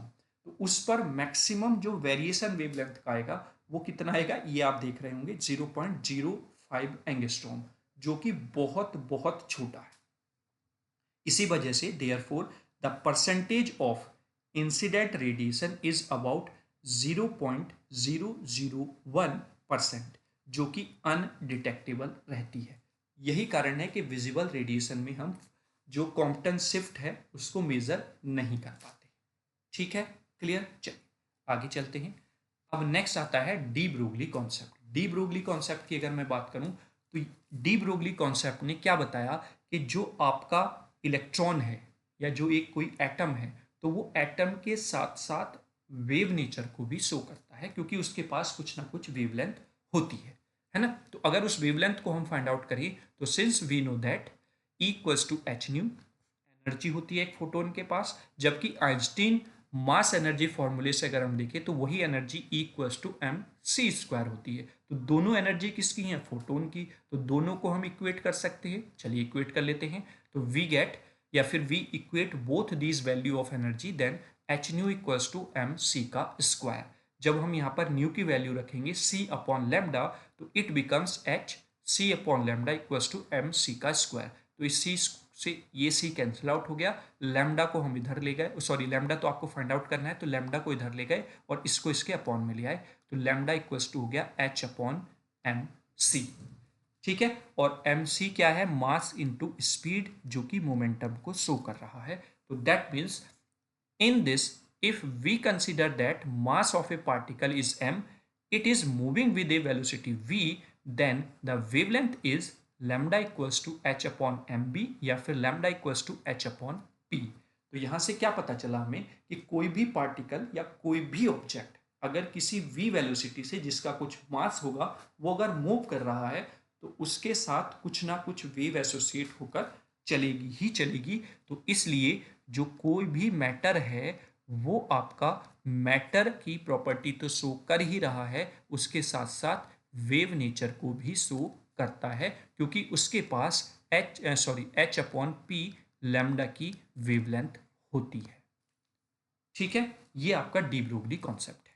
चलिए आगे हम बात कर लें। तो according to de Broglie the wavelength of the wave, यानी कि matter associated with moving particle depends upon the mass of the particle and its velocity, क्योंकि lambda equals to obviously H upon M B आ रहा है, तो ये तो constant है, इस पर ही डिपेंड करेगी और इस पर डिपेंड करेगी। तो मास और उसकी वेलोसिटी पर डिपेंड करेगी कि किस वेलोसिटी से मैटर मूव कर रहा है। अब ये मैटर वेव क्या होती है इसको समझ लेते हैं। तो जो मैटर है उसके साथ वेव जो एसोसिएट है वो वही मैटर वेव है। इसमें समझना क्या है ना। तो it is a type of wave which gives A relationship between the momentum and the wavelength. ये एक वेव है जो कि मैटर के साथ एसोसिएट होकर चल रही है, जो एक रिलेशन दे रही है मोमेंटम और वेवलेंथ में उस मैटर की। ठीक है, तो matter wave is type of wave which is associated with a moving particle with v velocity, वो आपकी मैटर वेव कहलाती है। और वो वी वेलोसिटी कुछ भी हो सकती है, उसी के हिसाब से इस लैम्डा की वैल्यू चेंज हो जाएगी। ठीक है, अब हम बात करते हैं डी ब्रोगली वेवलेंथ का जो फॉर्मूला है वो डिफरेंट डिफरेंट फॉर्म्स में किस तरीके से हम फाइंड आउट करते हैं। तो जैसे पहले हम डी ब्रोगली वेवलेंथ को फाइंड आउट करते हैं in term of energy. Energy की टर्म में अगर मैं बात करूं तो we know that kinetic energy क्या होती है, हाफ एम बी स्क्वायर होती है। तो E जो है, मतलब काइनेटिक एनर्जी को E से अगर मैं रिप्रेजेंट करूं तो हाफ एम बी स्क्वायर हम लिख सकते हैं। तो now multiplying m on the both side, अगर मैं दोनों तरफ m की मल्टीप्लाई कर देता हूं तो हमें क्या मिलेगा, E into m equals to half m की मल्टीप्लाई हुई तो एम स्क्वायर वी स्क्वायर आपको देखने को मिल जाएगा। चूंकि p equals to m v होता है तो अगर मैं दोनों तरफ स्क्वायर करूं तो हमें क्या मिलेगा, एम स्क्वायर वी स्क्वायर। तो हम एम स्क्वायर वी स्क्वायर की जगह पी स्क्वायर पुट कर सकते हैं, ये हम पुट कर दिया हमने। तो हमें क्या मिला, पी स्क्वायर अपॉन टू। तो यहां से मैं पी स्क्वायर की वैल्यू निकालूं तो पी स्क्वायर इक्वल्स टू हो गया टू एम ई। अगर मैं p की वैल्यू निकालूं तो square root of two m E हो जाएगा। और हमें पता है वेवलेंथ क्या होता है, lambda equals to H upon p होता है। तो मैं p की वैल्यू उठाकर यहाँ पर रख देता हूँ, ये था यहाँ पर। तो हमें एक लैम्डा की वेव फॉर्म यानी कि वेवलेंथ की जो वैल्यू है वो एनर्जी की फॉर्म में मिल जाता है। तो अगर आपको न्यूमेरिकल में एनर्जी दे दे, मास दे दे और वेवलेंथ पूछ ले उस मैटर का, तो आप यहाँ से इस फॉर्मूले का यूज करके फाइंड आउट कर सकते हैं। ठीक है, तो ये पहली टर्म हो गई आपकी डी ब्रोगली वेवलेंथ की in the form of energy. अब अगर हम बात करें आगे in the form of the bolt, D Broglie wavelength जो है अगर हम वोल्टेज की फॉर्म में निकालें तो वो कैसे निकालेंगे, let if an electron accelerated with a potential difference v, अगर कोई भी इलेक्ट्रॉन v पोटेंशियल हमने अप्लाई किया उससे एक्सेलरेट होता है तो काइनेटिक एनर्जी इलेक्ट्रॉन वोल्ट में हो जाएगी। ठीक है, और जबकि काइनेटिक एनर्जी होती क्या है, हाफ एम बी स्क्वायर होती है। एम से दोनों तरफ हमने, यानी कि यहाँ पर अगर मैं ऊपर नीचे एम से मल्टीप्लाई कर लूँ, दोनों तरफ तो अभी हम नहीं कर रहे हैं, यहाँ पर ऊपर भी मल्टीप्लाई की तो नीचे डिवाइड करना पड़ेगा। तो जब ऊपर मल्टीप्लाई की तो ये स्क्वायर बन गया, तो ये हम p लिख सकते हैं, है ना। तो p स्क्वायर लिख दिया और ये हो गया 2m। तो ये काइनेटिक एनर्जी आ गई। एक काइनेटिक एनर्जी ये है जब हमने b पोटेंशियल अप्लाई किया है, तो दोनों को हम इक्वेट कर सकते हैं। तो electron volt equals to p square upon 2m हो जाएगा। तो अब हम यहाँ से पी स्क्वायर की वैल्यू निकाल लेते हैं, ये इधर जाके मल्टीप्लाई हो जाएगा, 2MEV आपको यहाँ पर मिल जाएगा। तो P की value square root of 2MEV हो जाएगी। तो अब डी ब्रोगली वेवलेंथ जो है वो वोल्टेज की फॉर्म में आ गया, lambda equals to H upon square root of 2MEV हो गया। ठीक है, तो ये आपकी वोल्ट यानी कि जो पोटेंशियल आप अप्लाई कर रहे हैं जिससे आपका इलेक्ट्रॉन एक्सेलरेट हो रहा है और उसके साथ एक वेव एसोसिएट होकर चल रही है, तो वो वोल्ट की फॉर्म में आप यहां से उसकी वेवलेंथ मेजर कर सकते हैं। ठीक है, चलिए नेक्स्ट बात कर लेते हैं। नंबर थर्ड टर्म जो है वो in the form of temperature है, यानी कि भाई आप टेम्परेचर प्रोवाइड कराएंगे तो इलेक्ट्रॉन टेम्परेचर को से जो एनर्जी मिली है उसको क्या करेगा, एब्जॉर्ब करेगा और फिर कुछ मोमेंटम उसमें आएगा, तो वहां पर भी उसके साथ एक वेव एसोसिएट होकर चलेगी। तो टेम्परेचर की फॉर्म में अगर हम बात करें तो we know that when a particle is in the thermal equilibrium at a temperature t, thermal equilibrium मतलब हम उसको टेम्परेचर दे रहे हैं, उसकी एनर्जी को एब्जॉर्ब करके वो मोमेंटम में आ रहा है, तो वो थर्मल, हम उसको बोल देते हैं कि थर्मली हमने एनर्जी प्रोवाइड किया है। तो तब काइनेटिक एनर्जी अगर हम देखें तो वही रहेगी half m v r m s square. V r m s क्यों लिया है, ये रिप्रेजेंट कर रहा है root mean square velocity of the particle. Root mean square velocity of particle यहाँ पर मेजर कर रहा है। जबकि अगर हम थर्मल एनर्जी की बात करें तो वो क्या होती है 3/2 kT। ये सब टर्म्स आपकी पढ़ी हुई हैं, ठीक है, तो आप इनको एज इट इज याद रखना है इनको, आपको ये नहीं कि आप इनको ड्राइव करके लेकर आ रहे हैं। तो हम दोनों एनर्जी हैं, काइनेटिक एनर्जी दोनों एनर्जी हैं, तो दोनों को इक्वेट कर देंगे। Half m v r m s का स्क्वायर इक्वल्स टू 3/2 kT हो जाएगा। ऊपर नीचे एम की मल्टीप्लाई करेंगे, फिर वही सिनेरियो बनेगा, पी स्क्वायर आपने कैलकुलेट किया तो पी आपका आ गया स्क्वायर रूट ऑफ 3m/kT, आपने यहाँ पर इस फॉर्मूले में पुट कर दिया। तो ये आपकी डी ब्रोगली वेवलेंथ आ गई है in the form of the temperature. देखिए ये सारी फॉर्म हमने क्यों निकाली, पहले हमने फॉर्म निकाली कि आपने जो वेवलेंथ है किसकी, डी ब्रोगली वेव की, वो हमने एनर्जी की फॉर्म में निकाली। यानी कि अगर हम कोई भी एनर्जी प्रोवाइड कर रहे हैं तो उससे हम डायरेक्टली वेवलेंथ निकाल सकते हैं, जो कि उस एनर्जी की वजह से इलेक्ट्रॉन क्या हुआ है, मोमेंटम में आया है। वहीं पर अगर मैं बात करूं कि वो एनर्जी जो है या जो एक्सेलरेशन इलेक्ट्रॉन में हुआ है जिससे कि वो मूव करना स्टार्ट हुआ है, वो किसकी वजह से हुआ है, वोल्टेज की वजह से, किसी पोटेंशियल डिफरेंस की वजह से। तो उसकी वैल्यू अगर हमें गिवन है तो भी हम डायरेक्ट वेवलेंथ निकाल सकते हैं। और थर्ड वन आया कि अगर हम टेम्परेचर दे रहे हैं तो उस टेम्परेचर से एनर्जी एब्जॉर्ब की इलेक्ट्रॉन ने और फिर एक्सेलरेट हुआ, कुछ वेलोसिटी अचीव की। तो अगर वो टेम्परेचर हमें पता चल जाए तो डायरेक्टली हम कैलकुलेट कर सकते हैं वेवलेंथ। ठीक है, तीनों फॉर्म आपको क्लियर हो गई। चलिए आगे बात करते हैं। नेक्स्ट आता है, सबसे पहले कॉम्पटन इफेक्ट पढ़ा हमने, उसके बाद डी ब्रोगली कॉन्सेप्ट आया। डी ब्रोगली कॉन्सेप्ट ने कहा कि कोई मैटर अगर किसी वी वेलोसिटी से मूव कर रहा है तो उसके साथ वेव एसोसिएट होकर चलेगी, क्योंकि उसकी वेवलेंथ होती है lambda equals to H upon p. अब जब वो वेवलेंथ है यानी कि वेव नेचर को शो कर रहा है, तो उस वेव को रिप्रेजेंट भी तो करना होगा वेव इक्वेशन की फॉर्म में। वो किसने दिया? वो श्रोडिंगर ने अपनी वेव इक्वेशन के हेल्प से उन मैटर वेव्स को एक इक्वेशन प्रदान की। यही है आपकी श्रोडिंगर की वेव इक्वेशन। दो वेव इक्वेशंस है, एक जो कि टाइम पर डिपेंड करती है, एक जो टाइम पर डिपेंड नहीं करती है। तो आइए हम सबसे पहले डिस्कस करते हैं time independent Schrodinger wave equation को। अगर आप इसको ध्यान से देखें तो इसको दूसरे नाम से भी जाना जाता है कि steady state Schrodinger wave equation. तो अगर आपको नाम दे दे steady state Schrodinger wave equation derive करने को, तो उसका मतलब है कि time independent Schrodinger wave equation आपसे पूछ रहा है। ये क्वेश्चन ऐसा है कि आप कोई भी पेपर बना ले, इस क्वेश्चन को कोई कट करता ही नहीं है। आप 10 पेपर उठाकर देखेंगे, 10 में आपको श्रोडिंगर वेव इक्वेशन का डेरिवेशन मिलेगा ही मिलेगा। ठीक है, अब मैं ये नहीं कह रहा हूं कि टाइम इंडिपेंडेंट या डिपेंडेंट है। एक क्वेश्चन पेपर में आपसे दोनों इक्वेशन भी पूछी गई हैं, तो आप ये नहीं कह सकते कि कौन सी इंपॉर्टेंट है, या दोनों एक साथ नहीं पूछी जा सकती। तो उस हिसाब से भी आपको माइंड प्रिपेयर रख के चलना है। लेकिन ये हो सकता है कि वो जो दोनों इक्वेशन एक साथ पूछी गई थी, तब क्वेश्चन पेपर 100 मार्क्स का बनता था। अब आपका 70 का है, तो ऑब्वियसली बात है कि आपसे एक ही वेव इक्वेशन पूछी जाएगी, लेकिन आपको दोनों करके जानी है, कुछ नहीं पता है कौन सी पूछी जाए। तो अब पहले हम ड्राइव कर लेते हैं। उसके लिए हमने मान लिया कि according to the wave optics, classical wave optics जो है, वो डिफरेंशियल इक्वेशन जो होती है एक वेव की, वो किस तरीके से हम रिप्रेजेंट करते हैं, वो होता है जब वो wave along the 3 dimension travel कर रहा है, और वेव फंक्शन हमने मान लिया कि फाई है, तो del square phi upon del square plus del square phi upon del Y square del square phi upon del Z square equals to होता है हाफ, वो सॉरी 1 अपॉन सी square del square phi upon del T square. ये जब हमने electromagnetic wave equation का derivation prove करेंगे आगे, या फिर हम वन शॉट वीडियो प्रोवाइड करा चुके हैं ऑब्वियसली बात यूनिट सेकंड की, तो वहां पर कुछ इस तरीके की ही आपको वेव इक्वेशन देखने को मिलती है इलेक्ट्रिक और मैग्नेटिक फील्ड की फॉर्म में, जहां पर हमने यहाँ पर लिखा होगा 1 अपॉन सी स्क्वायर, अगर आपको याद हो तो, क्योंकि म्यू नॉट एप्सिलॉन नॉट को हमने रिप्लेस किया था किससे? 1 अपॉन सी स्क्वायर से। याद आ रहा होगा आपको, है ना? तो ये हमने एक वेव इक्वेशन लिख ली है क्लासिकल वेव ऑप्टिक्स के टर्म में, जब वो वेव यानी कि वो किसी v velocity speed of light से मूव कर रही है।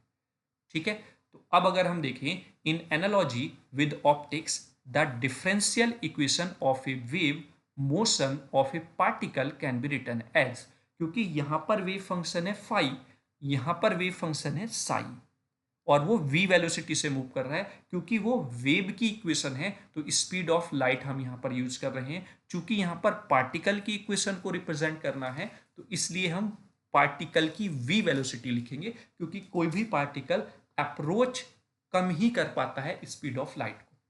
ठीक है, तो हमने इसलिए यहां पर क्या लिखा है, v लेंगे c की जगह पर, फाई की जगह पर ले लेंगे साई। तो देन दैट मीन्स के मैटर वेव जो है उसके लिए आप कुछ इस तरीके से इक्वेशन लिख पाएंगे। मैटर वेव यानी कि जो मैटर v वेलोसिटी से मूव कर रहा है, del square psi upon del x square plus del square psi upon del Y square del square psi upon del Z square equals to 1 upon we square into del square psi upon del T square. I hope पहली equation से दूसरी हमने matter wave के लिए कैसे लिखी वो आपको क्लियर हो गया होगा। साई जो है वो वेव फंक्शन है किसका? मैटर वेव का। यहाँ पर फाई जो है वो वेव फंक्शन है किसका? जो वेव ऑप्टिक्स में वेव की जनरल इक्वेशन होती है उसका। ठीक है, क्लियर हो गई दोनों इक्वेशन। चलिए आगे बात करते हैं। तो द वेव इक्वेशन साई यानी कि जो मैटर वेव की है, अगर हम उसको अलोंग द पोजीशन और टाइम की बात करें तो x Y z in comma t of the particle can be separated into space dependent, यानी कि अगर हम उसको सेपरेट कर लेते हैं स्पेस के पार्टिकल्स को, यानी कि स्पेस के जो कोऑर्डिनेट्स हैं और टाइम के कोऑर्डिनेट्स, उनको सेपरेटली लिखें, तब हमारे पास फंक्शन आएगा psi x t, oh sorry x Y z t equals to psi x Y z into function T.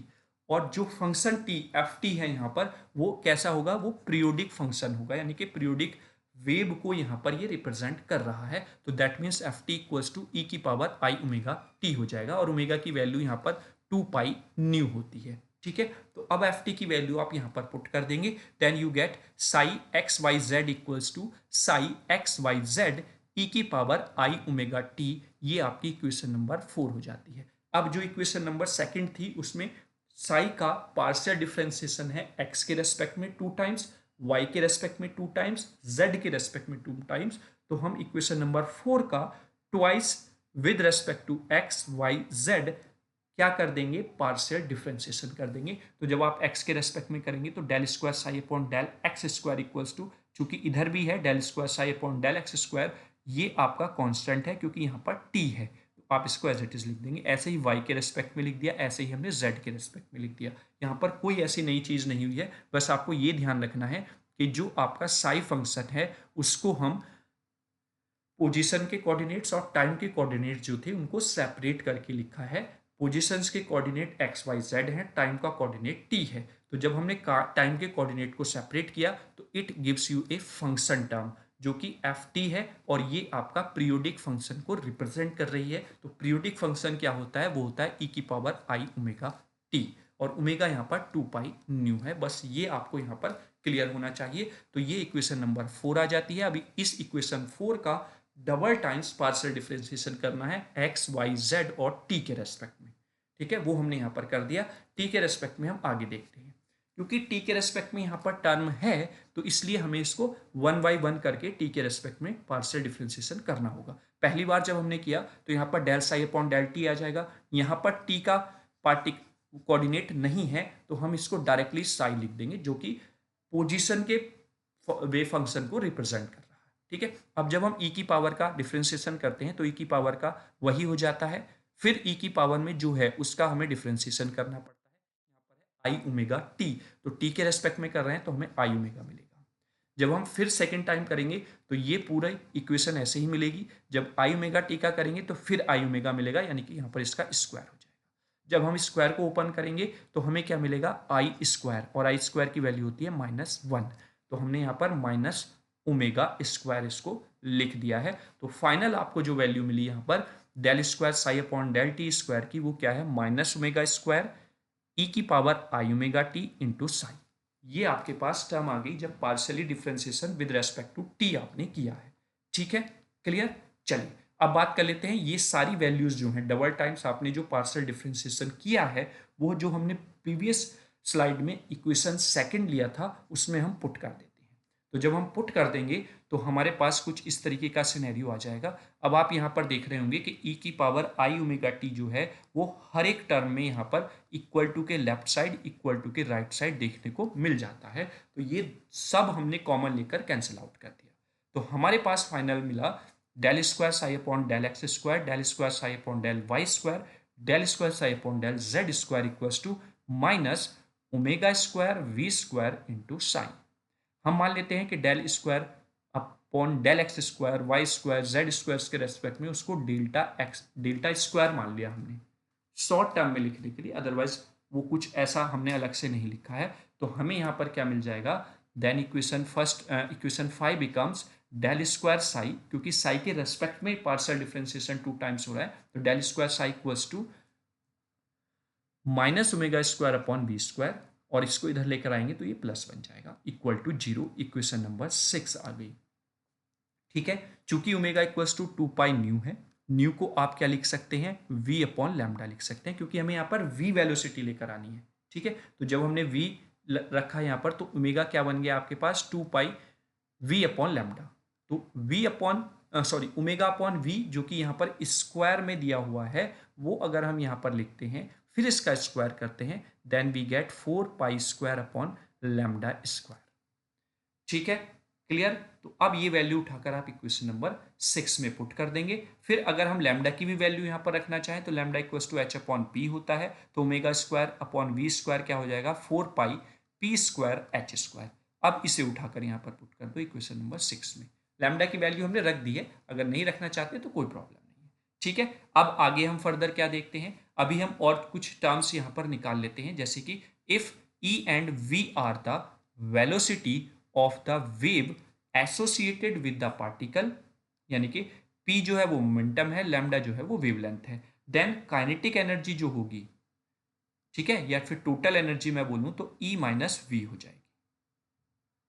ठीक है, और हमें पता है कि सिंस T इक्वल्स टू क्या होता है, पी स्क्वायर अपॉन 2m होता है, क्योंकि जो एनर्जी होती है वो हाफ एम वी स्क्वायर होती है, काइनेटिक एनर्जी। ठीक है, तो ये काइनेटिक एनर्जी इक्वल्स टू ये है, तो अगर मैं m से ऊपर नीचे मल्टीप्लाई करता हूँ then you get p square upon 2m। अभी हमने पीछे ये किया भी है। ठीक, तो ये आपको पता है T टोटल एनर्जी, तो यहाँ से अगर मैं पी स्क्वायर निकालूँ तो क्या हो जाएगा, 2mt हो जाएगा। ठीक है, और T क्या है, T हमने अभी क्या रखा है यहाँ पर, E माइनस वी लिखा है, तो पी स्क्वायर इक्वल्स टू क्या हो गया, 2m E माइनस वी। ठीक है, अब यहाँ पर पी स्क्वायर है आपके पास इस वैल्यू में, तो पुट कर दीजिए, omega square we square equals to 4 pi square h square 2m E v. देखिए, आप ये वैल्यू यहाँ पर पुट कर लीजिए, आपके पास एक इक्वेशन आ जाएगी, फिर आप इसको फर्दर सॉल्व कर लो, उसकी जगह पर पुट कर दो, वो कोई प्रॉब्लम नहीं है। या फिर आप पहले ये निकाल लीजिए, यहाँ पर पुट कर दीजिए डायरेक्टली, वो कोई मैटर नहीं करता बेटा। ठीक है, आप किस तरीके से कर रहे हैं, बस आपका रिजल्ट वहीं पर फाइनल वो आना चाहिए जो आपका time independent Schrodinger wave equation है। तो अब आपके पास finally omega square upon we square equals to ये वाली टर्म आ जाती है, जो अब आप इक्वेशन नंबर सेकंड में, वो सॉरी 6 में पुट कर देंगे। तो जब आपने 6 में पुट किया तो आपको यहाँ पर क्या मिला, ओमेगा, अच्छा ये तो आपकी वही टर्म आ गई है। आप और शॉर्ट में लिखने के लिए h cross equals to H upon 2 pi होता है, तो वो लिख सकते हैं। तो एच क्रॉस का स्क्वायर इक्वल्स टू हो जाएगा एच स्क्वायर अपॉन 4 पाई का स्क्वायर। तो H square upon 4 pi square को आप रिप्लेस कर सकते हैं एच क्रॉस स्क्वायर से, क्योंकि ये उल्टा लिखा हुआ है तो एच क्रॉस स्क्वायर नीचे आ जाएगा। तो 2/h cross square M E-V आपके पास ये टर्म आ जाती है। अब इसको आप उठाकर इक्वेशन नंबर 6 में पुट करेंगे, जो मैं बार बार पीछे से आपको कहता हुआ आ रहा हूँ कि इसको इक्वेशन नंबर 6 में पुट कर दीजिए, इक्वेशन नंबर 6 में पुट कर दीजिए। ठीक है, अब हम फाइनली पुट कर सकते हैं। आप पहले भी पुट कर सकते हैं, ये चीज़ें बाद में कैलकुलेट कर सकते हैं, वो कोई मैटर नहीं करता है। तो हमारे पास इक्वेशन आ जाती है del square psi plus 2m upon H cross का square E minus B psi equals to 0। ठीक है, आप इसको एच क्रॉस भी बोल सकते हैं, एच कॉपी मतलब टॉपी एक्स स्क्वायर भी बोल सकते हैं, एच कैप का स्क्वायर भी बोल सकते हैं। वो जिस तरीके से आप इसको याद रखना चाहें वो उस तरीके से आप इसको याद रख सकते हैं। तो देन ये जो हमें मिला, it's called the steady state wave equation Schrodinger time independent. ठीक है, अगर फ्री पार्टिकल की बात करें हम, तो उसके लिए जो पोटेंशियल है वो कुछ अप्लाई नहीं करना पड़ेगा हमको, तो यहाँ पर v की वैल्यू हम 0 पुट कर सकते हैं। तो आपके पास फर्दर जो वैल्यू आएगी del square psi plus 2m upon h cap या एच क्रॉस का square E dot psi equals to 0। This is the time independent Schrodinger wave equation for free particle, जो कि फ्री पार्टिकल मतलब यहाँ पर ये है कि वो फ्री है मूव करने के लिए। ठीक है, चलिए आगे देख लेते हैं। तो ये आपका खत्म हो जाता है Schrodinger time independent wave equation. अब हम बात करते हैं Schrodinger time dependent wave equation की। ठीक है, तो बच्चों हम बात करते हैं time dependent Schrodinger wave equation की। तो पहले हम थोड़ा सा ये समझते हैं कि टाइम डिपेंडेंट और इंडिपेंडेंट हम कैसे कह रहे हैं। तो अगर हम बात करें in the derivation of time independent Schrodinger wave equation, potential is taken as independent of the time. मतलब यहाँ पर हमने जब लास्ट में time independent Schrodinger wave equation लिखी थी तो वहाँ पर v इक्वल्स टू 0 लिख दिया हमने, यानी कि वहाँ पर जो है वो पार्टिकल वो पोटेंशियल पर इंडिपेंडेंट है। तो if however the in the system potential energy also does depend on the time, अगर ये पोटेंशियल एनर्जी टाइम पर डिपेंड करे तो then total energy is also time dependent. तो टोटल एनर्जी जो होगी वो भी टाइम पर डिपेंड होगी। Therefore one has to consider that time dependent wave function and equation will be referred to as time independent Schrodinger wave equation। तो इसलिए हम इसको time dependent Schrodinger wave equation बोल देंगे जब आपका पार्टिकल वो पोटेंशियल पर डिपेंड करता है और दूसरा उस पोटेंशियल पर डिपेंड करने की वजह से टोटल एनर्जी भी टाइम पर डिपेंड रहेगी। क्लियर हुआ, चलिए आगे बात कर लेते हैं।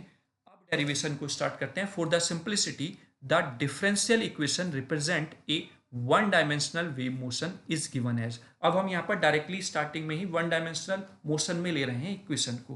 पहले हमने स्टार्टिंग में x square, y square, z square यानी कि तीनों मोशंस हमने दिखाए थे। अब हम केवल एक डायरेक्शन का यहाँ पर मोशन दिखा रहे हैं। तो del square q upon del x square equals to 1/v² del square q upon del T square, है ना। v जो है वो वेव की वेलोसिटी हो गई है। हमने यहाँ पर फंक्शन को q ले लिया है, वो कोई प्रॉब्लम नहीं है, ठीक है। In the general solution of equation first, ये आपको याद रखना है, इसको आपको फाइंड आउट नहीं करना है। तो अगर मैं यहाँ से सॉल्व करके q की वैल्यू निकालूं, क्योंकि डबल पार्शियल डिफ्रेंसिएशन है तो डबल इंटीग्रेशन करना पड़ेगा, तभी ये डिफ्रेंसिएशन हटेगा। तो उसको करने के बाद आपको जो इक्वेशन मिलती है सॉल्यूशन की फॉर्म में, वो q equals to a e की पावर आई ओमेगा ब्रैकेट में t minus x upon v आपको देखने को यहाँ पर मिल जाता है। a जो है वो कांस्टेंट एम्पलीट्यूड है, ओमेगा जो है वो एंगुलर वेलोसिटी है, ठीक है। क्लियर? तो ये यहाँ तक आपको क्लियर हो जाना चाहिए। उसके बाद हम क्या करेंगे, since the wave equality to a free particle moving along the positive x direction may be expressed by the corresponding equation, यानी कि साई, अब यहाँ पर भी हम एक्स टी ही ले रहे हैं क्योंकि हमने वेव का जो मोशन है वो एक डायरेक्शन वन डायमेंशनल में लिया है। तो psi x t equals to हो जाएगा ए ई की power i omega t bracket में t minus x upon v. ये आपको यहाँ पर देखने को मिल जाता है। इसको हमने इक्वेशन नंबर सेकंड लिख दिया है, ठीक है। क्लियर हुआ? चलिए देखिए, ये जो सॉल्यूशन आया था इसको हमने फॉर द वन डायमेंशनल जो मोशन हो रहा है उसके लिए हमने इसको रिप्रेजेंट कर लिया, ठीक है। चलिए अब इसको हम फर्दर सॉल्व करेंगे। Since we know that omega equals to क्या होता है, 2 पाई न्यू होता है। न्यू क्या होता है, वी अपॉन लैम्डा होता है, और वी क्या होता है, एच न्यू हो जाता है। तो हम यहाँ पर वी की जगह पर h nu sorry lambda nu value put कर देंगे। जब न्यू से न्यू हमने कैंसिल आउट किया, then finally you get a into e की पावर माइनस 2 पाई ब्रैकेट में nu t minus x upon lambda. Since we know that कि E equals to H nu होता है, nu equals to E upon h हो जाता है। तो lambda क्या हो गया यहाँ पर, एच अपॉन पी होता है, और एच क्रॉस होता है, अभी हमने पीछे पढ़ा एच अपॉन 2 पाई। तो ये सारी चीज़ें आपको याद रखनी है और यहाँ पर आप इसको अप्लाई कर देंगे। तो a इंटू ई की पावर माइनस 2 पाई हो जाएगा ब्रैकेट में, न्यू की जगह पर हमने क्या पुट किया, ई upon H into T, minus lambda की जगह पर क्या पुट किया, एच अपॉन पी। तो एच नीचे रह जाएगा, पी ऊपर चला जाएगा। तो अब अगर हम यहाँ से एच को कॉमन ले लेते हैं तो ये बन जाएगा ई की पावर माइनस आई 2 पाई अपॉन एच ब्रैकेट में e t minus p x, ठीक है। और h अपॉन 2 पाई को आप h क्रॉस लिख सकते हैं। ये सारी चीज़ें केवल और केवल हम इसलिए लिख रहे हैं, यानी कि ये जो हम लिखे हैं h क्रॉस, अगर आप इसको नहीं भी लिखते हैं तो कोई प्रॉब्लम नहीं है, बस इसको आप टर्म को शॉर्ट कर रहे हैं, यानी कि ज़्यादा वैल्यूज़ आपको पावर में ना लिखनी पड़ी। तो psi x t equals to हो जाएगा ए ई की power minus i upon H cross bracket में e t minus p x. This is equation number third. Clear हुआ?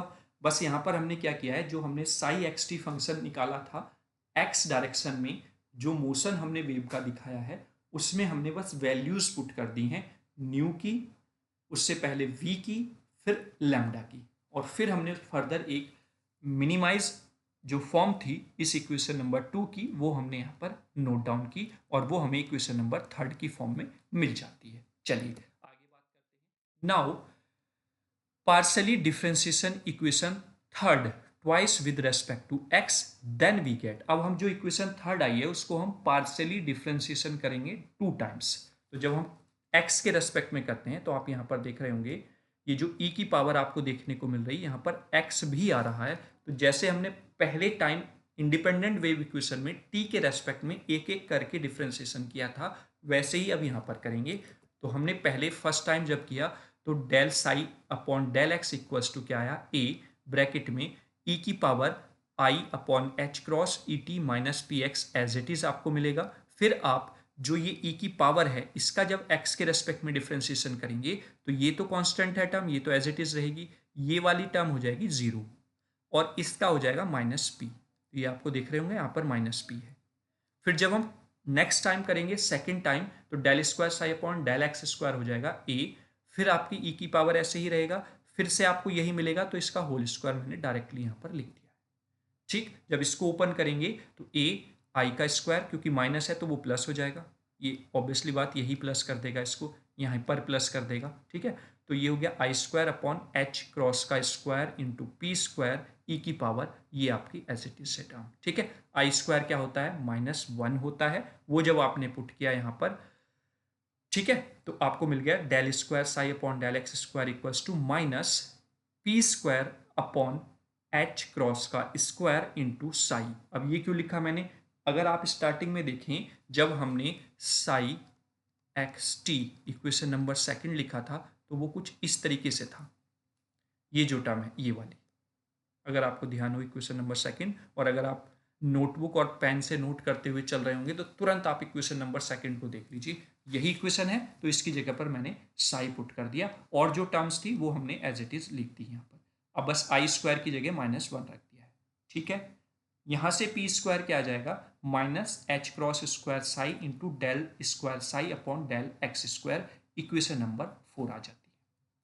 अब जो इक्वेशन थर्ड है उसका हमें टाइम के रेस्पेक्ट में भी डिफ्रेंशिएशन करना पड़ेगा, तो हम टी के रेस्पेक्ट में इसका पार्शियल डिफ्रेंशिएशन करते हैं, तो del psi upon del t, a constant है, ई की पावर का आपका एज इट इज हो जाएगा minus i upon H cross E t minus p x. अब जब हम ई की पावर का डिफ्रेंशिएशन करेंगे जो पावर में दिया हुआ है, तो ये तो कांस्टेंट है minus i upon H cross, E t का हो जाएगा ई और इसका हो जाएगा 0, तो ई माइनस 0 यहाँ पर आपको देखने को मिलेगा। तो del psi upon del t finally आपको क्या मिला यहाँ पर, del psi upon del t equals to minus i e upon H cross, और फिर ये वाली टर्म हम एज इट इज साई लिख देंगे जैसा कि अभी हमने पीछे लिखा, तो ये हो गया आपके पास del psi upon del t upon equals to E upon i h cross into psi. ये आप देख रहे होंगे आई ऊपर था, मैंने नीचे क्यों लिख दिया बेटा, क्योंकि आई से ऊपर नीचे मल्टीप्लाई कर दी तो ये आई स्क्वायर बन गया। अब ये आई स्क्वायर क्या देगा हमको, -1 वैल्यू देगा, तो ये वाला माइनस इस माइनस को प्लस कर जाता है, तो आपको यहाँ पर ये वैल्यू मिल जाएगी। यहाँ से आप ई की वैल्यू कैलकुलेट करें तो आपको ये मिल जाता है, ठीक है। ये आपने इधर ही रोका और इनको सबको इधर लेकर चले गए, ठीक है। सिंस वी नो दैट कि टोटल एनर्जी जो होती है वो क्या है, काइनेटिक एनर्जी प्लस वी, यानी कि E equals to half m v square plus we.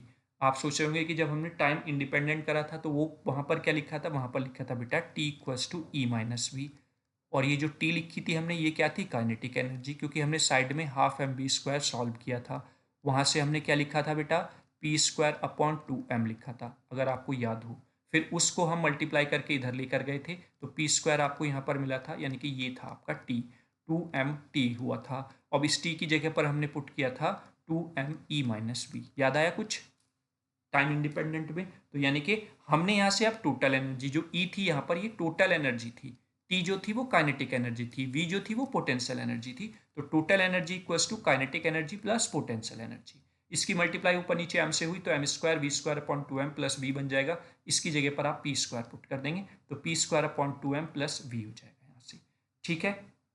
Clear, कोई समस्या नहीं होनी चाहिए क्योंकि बहुत इजी वे में स्टेप बाय स्टेप आपको चीज़ें बताई जा रही हैं। अब ये जो वैल्यूज़ हैं, now putting the value of E and P square, तो हम जब पुट कर देते हैं तो ई की वैल्यू हमने ये निकाली बेटा यहाँ पर, ठीक है, ये रख दी हमने i h cross upon psi del psi upon del t. P square की वैल्यू हमने पीछे फाइंड आउट की थी, वो हमने पुट की तो minus h square h cross square upon 2m, upon में था वहाँ पर psi del square psi upon del x square, plus में वी यानी कि पोटेंशियल आपका चल रहा है, ठीक है। क्लियर हुआ, कोई समस्या नहीं। यहाँ से साई हमने कॉमन लिया तो साई जब कॉमन आएगा यहाँ से, तो यहाँ से तो कॉमन आ गया, यहाँ है नहीं तो यहाँ मल्टीप्लाई हो जाएगी, और दोनों के अपॉन में साई है तो साई से साई कैंसिल आउट हो गए, then you get i h cross into del psi upon del t equals to minus h cross upon 2m del square psi upon del x square plus v psi. ये आपका final equation आ जाती है जब आप एक direction की बात करते हैं, जब आपकी वेव वन डायरेक्शन में मूव कर रहा है एक्स डायरेक्शन में, ठीक है। क्लियर हुआ, चलिए, तो ये आपका आ जाता है time independent wave equation when the particle moving in 1D, यानी कि अलोंग द एक्स डायरेक्शन, केवल अगर आपका मूव करता है पार्टिकल। अगर पार्टिकल 3 डायमेंशन स्पेस में मूव करे, जो कि हम यहाँ पर इस तरीके से लिख रहे हैं, तब इक्वेशन क्या हो जाएगी बेटा, ये तो आपका ऐसा ही रहेगा minus h cross square upon 2m, यहाँ पर जो है ये तीनों डायमेंशंस आपके आ जाएंगे, del square psi upon del x square del square psi upon del Y square, del square psi upon del Z square, ठीक है, प्लस वी साई आपका यहाँ पर देखने को मिलेगा equals to i into h cross del psi upon del t, ठीक है। अब जैसे हमने वहां पर माना था कि लेट अस कंसीडर दैट कि this term is equal to del square, तो it can be replace by del square, तो डेल स्क्वायर साई हो जाएगा यहाँ पर आपका साई है और ये टर्म आपकी एज इट इज हो जाएगी, ठीक है। अब आप साई दोनों तरफ से कॉमन ले लेंगे, तो यहाँ से minus h cross square upon 2m del square plus v, और ये हो जाएगा psi equals to i h cross del psi upon del t. This is the time dependent wave equation when particle moving into 3 dimensional, ठीक है। I hope दोनों time dependent और time independent आपको easy तरीके से मैं समझाने में सफल हुआ, कहीं पे भी कोई प्रॉब्लम आपको नहीं आई होगी।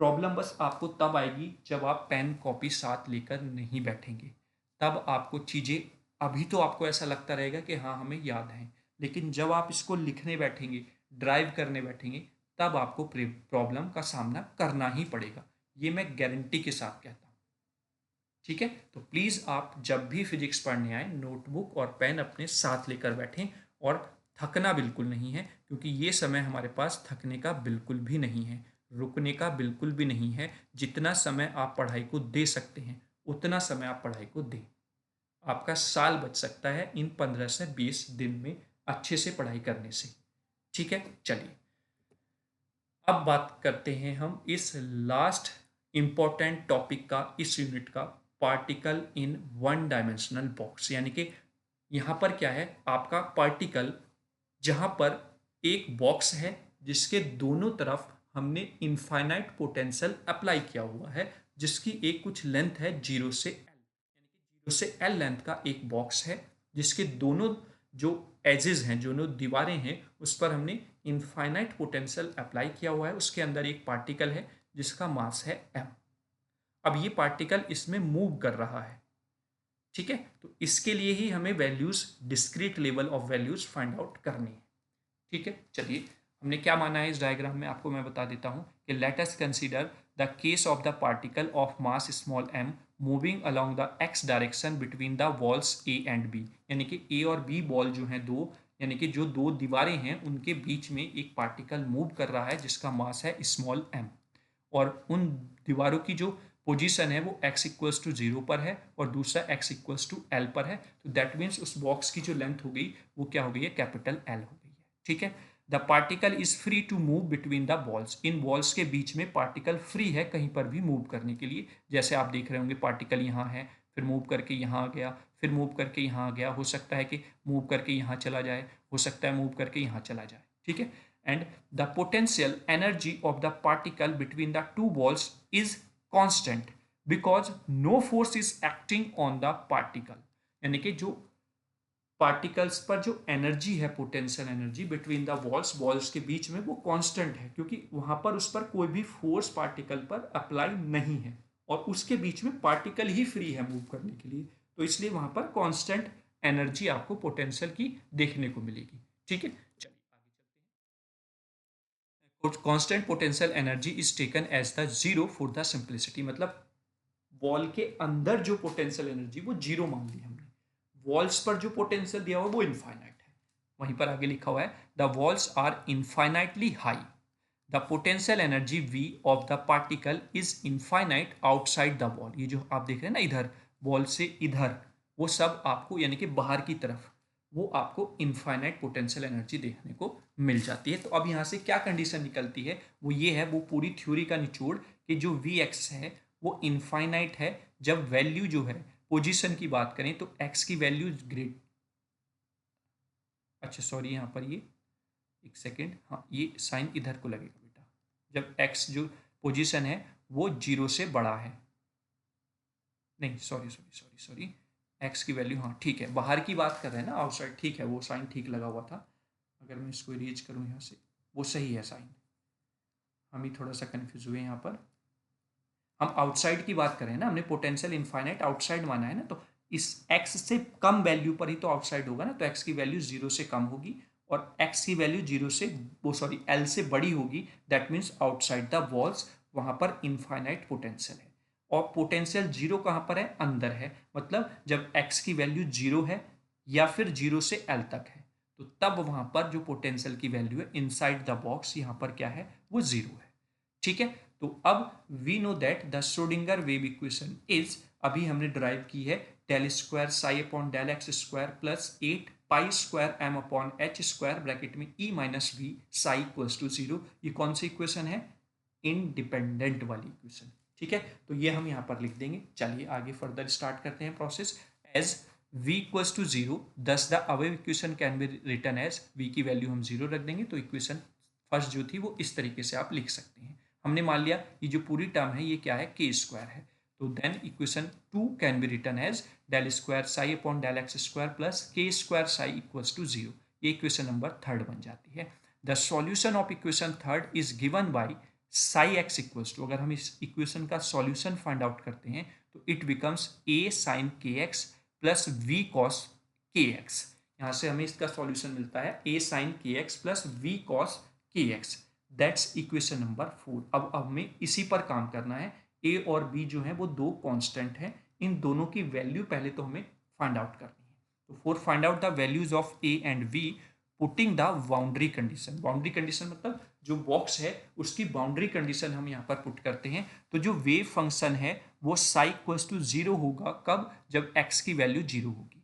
तो जब x की वैल्यू जीरो है, साई की वैल्यू जीरो है, तो इक्वेशन नंबर 4 क्या हो जाएगी, zero equals to A sine zero, क्योंकि x की वैल्यू जीरो है तो यहाँ पर जीरो रखेंगे तो साइन जीरो हो गया। ऐसे ही v कॉस जीरो, ये भी जीरो हो जाएगा। तो इससे क्या मिला हमको कि साइन जीरो की वैल्यू क्या होती है, जीरो, तो ये टर्म जीरो हो गई, ये वैल्यू हो गई 1, तो v की वैल्यू हमें जीरो मिल गई, यानी कि जो एक कांस्टेंट था v वो जीरो हो गया है।